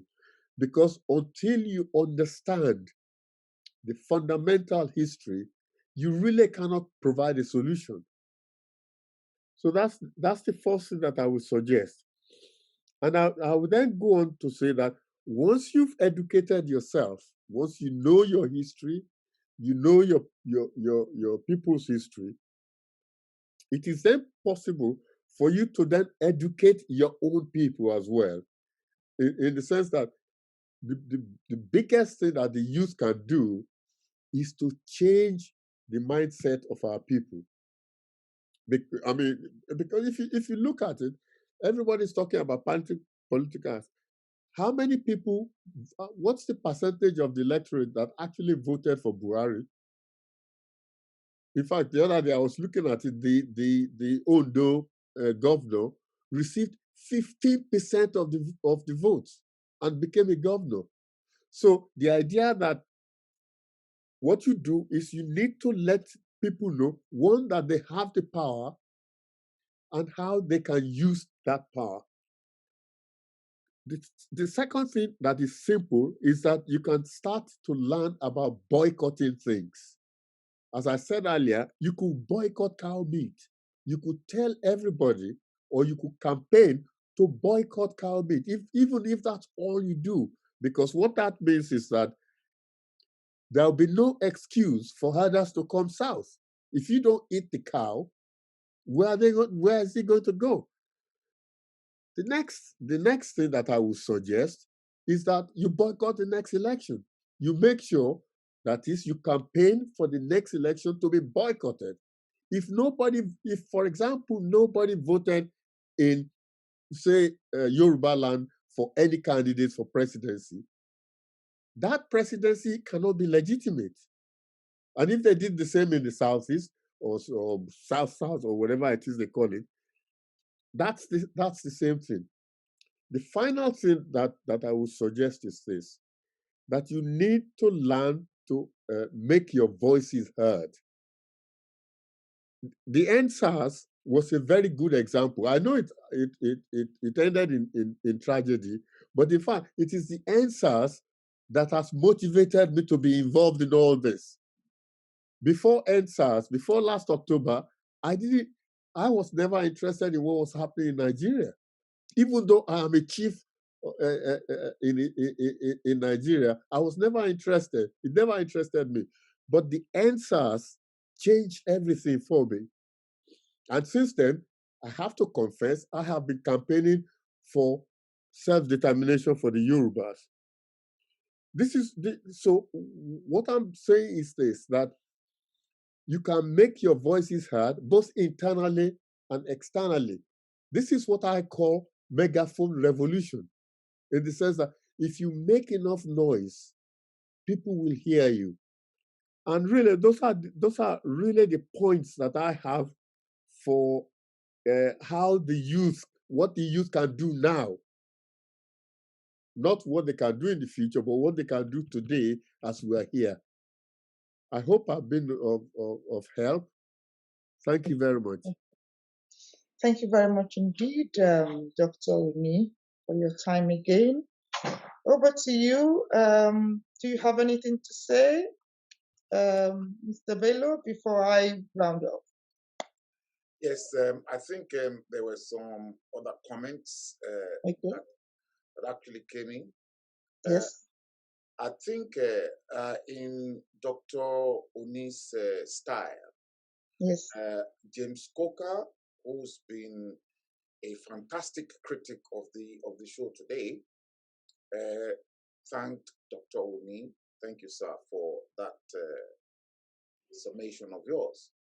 And Timmy Kingswell, let me post it so that you can see that. Yeah, thank you. So Timmy Kingswell said, Nigeria is dead and will soon go into oblivion. Doubting Thomas's self-determination, a Yoruba nation. Now we move. So they are adamant. They are very unforgiving, and they just want their Yoruba nation, just like myself. Esther Adotun Iwetuga, JP, this medicine after death. End Nigeria now. We want Yoruba nation Now, clamoring for Yoruba Nation. And obviously, let me see. Yeah, Esther again said location 9, which I coined up, obviously due to the geographical coordinates and the 369 code. Location 9 is dead. Forget it. Yoruba Nation now. There's another one at the top, Obafemi Mayor Ayomide. I'm saying that name. I think again for the first time, Yoruba Nation. We need no any leaders can rule without Fulani's authority. That's a big one, and I think there's another one coming on underneath. Yes, I think this accolade. That Oluwole additional Shokumbi Daddy, our own butchers will suffer if we boycott beef. Dr. Oni, that's accolades to you for reminding them to boycott meat. And again, Dr. Onisa, I do not subscribe to the disintegration of Nigeria. Okay, Yoruba Nation should be careful because there will be a Republic of Lagos if Yoruba Nation happens. Oluwole additional Shokumbi. So on that note, Erelu, I'll hand over the mic back to you. Thank you very much indeed, Liberty Media Communications, and of course, same extended to all your viewers, with a particular emphasis in letting them know that I do not have allegiance to the right or the left. I have a traditional role in Yoruba land. I also have the position of an English stateswoman, and therefore, please do not draw me into your partisanship. Not interested. And for years, people have known me because I come from a background where I only stand up for what is right. I don't care who is wrong. As far as I'm concerned, because when I depart this world, I shall depart as a spirit. I am a traditionalist and a spiritualist. Do not draw me into your partisanship. This particular platform is spiritually guided, I emphasize, spiritually guided, and the focus is on reducing misunderstanding, enabling conflict resolution, enabling forgiveness in order for cohesion to take place. And of course, to have a peaceful environment in the area considered to be the land of my ancestor, which is Ufe Odua. So I want to make that quite clear, very clear. This platform does not have responsibility for teaching anybody Yoruba. This platform reaches out to those of Yoruba ancestry, those who have interrelated with them, those who can be of benefit to them or vice versa. It's a platform for humanity. My ancestors set the stage for life, and it is not new that my ancestors opened their doors wide. If those who have succeeded them have failed woefully to manage those who have come into their lives, then I'm afraid that's not something I want to get involved. So you can know, every day in Yoruba land, we do what is called prayer, etutu, ebo, and every day we say ire, ire, bring ire, bring ire, bring ire, bring ire. And when ire comes to you, and you fail to manage the ire, biggest ire is human beings. You fail to know how to manage human beings. You let everything just disintegrate. I mean it. I say so. I am not a young woman. I may look young. When I was growing up, I know what we had. And I know how we opted to bring in different people. Please let me emphasize, I do not come from a background where my focus isn't on enabling what is in the best interest of humanity. That's what I believe in. I come from a background of political leaders, and I've been going to meetings since the age of 6 with my grandmother. She'll always say, Ajun, the meeting we are going to, if anybody starts nonsense, that this is what is going to happen. So don't rob me into your background. Do what you like with your life. When I joined the Conservative Party, I made it clear I didn't join it because of anybody other than I came to this world to deliver results. Be responsible for yourself, dear ones. Don't impose your belief system on me because it is so disrespectful. When you depart this world, you live on your own. When I came to this world, I only came with the placenta, not with any one of you. So please, let me spend my life as it suits me. Do yours as it suits you. On that note, permit me to say thank you to all my guests. Let me first of all start with Youth Democratic Party of Nigeria. Thank you so much for joining me, because when I extended invitation to you, you didn't know me from Adam. Thank you for taking the risk. And I recall Mr. Shegun Oduola wondering what this is all about. Life is about taking risk. The day I took risk to join the Conservative Party in England, I took that risk because it was in fact an elderly white woman who saw my potential. An elderly white woman saw my potential. And I did not believe that I would be eligible. Because of course, there was all the nonsense that was in the background. Black people, this or that business. A white woman, elderly woman. And all my life in the arena of British politics, have had one person or another, not black, enabling my every step, encouraging, supporting, enabling to where I got to. So please remember humanity first and everything else second. For when you depart this world, you shall answer for yourself. Your Yoruba youth, Igimo Akpakpo, that is Prince Olukoya. I'm so sorry you had to depart. That is Ààrẹ Akíkanjú Oòduà. Thank you so much for joining me.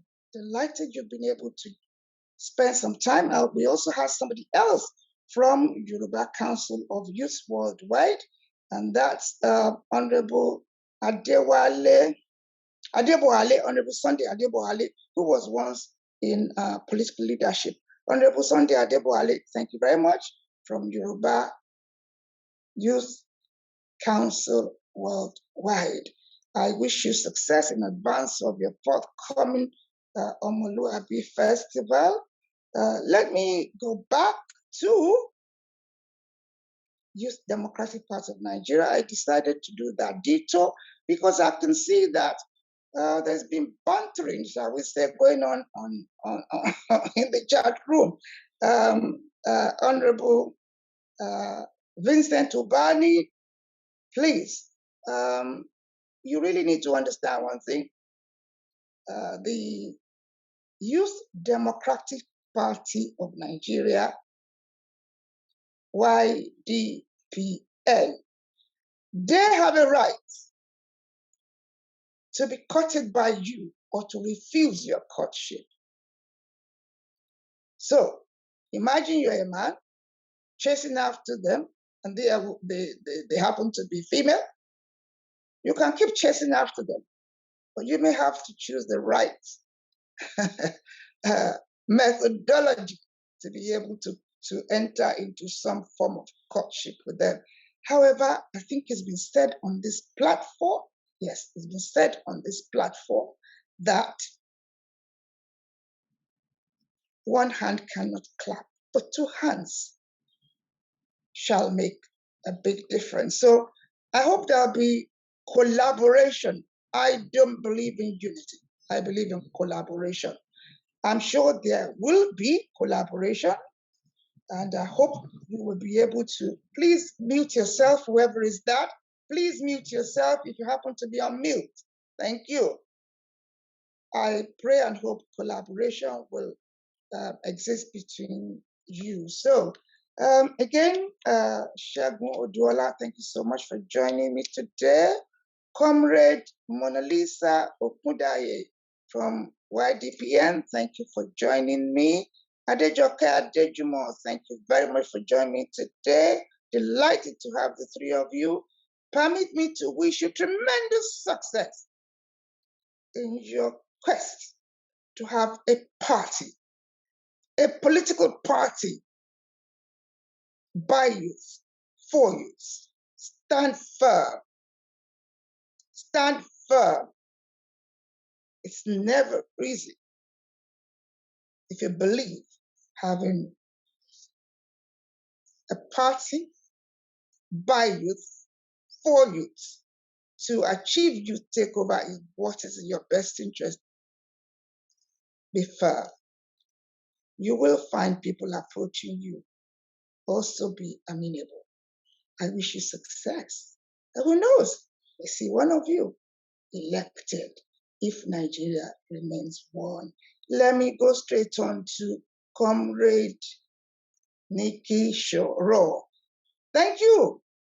Delighted to have you join me today. From the first moment I came across you, I recognize your potential. I want to see young women like you actually enabled and supported to get through the very difficult systems. Comrade Abubakar SBA, I'm so sorry, but I shall bring you back in due course. Likewise, PT Dr. Kingsley Okoronkwo, you know, he was in backwards and forwards. And those of you who decided to recognize me as your 1/3, I think it's 1/4 of United Kingdom. Thank you, Ireland, for joining me. Thank you, Scotland. And I can say Scotland. Where is the Union Jack? You put your own flag again. Scottish flag. Okay, I accept that. Tolerance is That's how we do, man. The Scottish. Lovely to have Scotland. Lovely to have Ireland. Ladies and gentlemen, I hope at the end of this particular session, you have been able to form an opinion as to whether the hope for Nigeria shall be the youth. And I hope you've been able to come to a conclusion whether Nigeria shall remain intact or shall become creative and in order for peace, if there's anything called peace, to be reinstated back to that land, that the basic international rights to self-determination shall be made available. Whilst I talk about that, join me tomorrow 5 o'clock, as I have 5 attorneys, 5 lawyers. Join me here on this program to consider that very important subject self-determination, but with a focus on bullying, terrorism, intertribal terrorism, bullying, violence, intertribal terrorism, and self-determination. Nobody needs to terrorize anybody because you believe you require self-determination. If the Egbas don't want to join you, carry yourself to Ijebu and sort out your wahala. It is really untenable for intertribal terrorism and bullying to be going on as we, the Yorubas, believe we want self-determination rights. It doesn't need all that barbarism. Join me tomorrow, 5 p.m.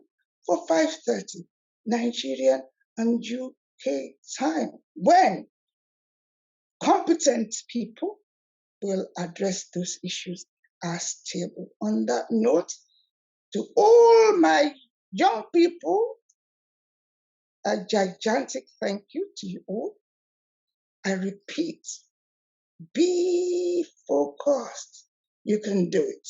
Once upon a time, I used to sing this song to myself.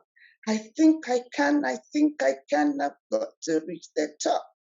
I know I can, I will get there. I simply must not stop. Hence, one day, I had the privilege of supporting a blind man. He got there. You know, they were telling us, you remember, blind man. They were saying, you are supporting a blind man. Eh? You've come all the way from England to come and support a blind man.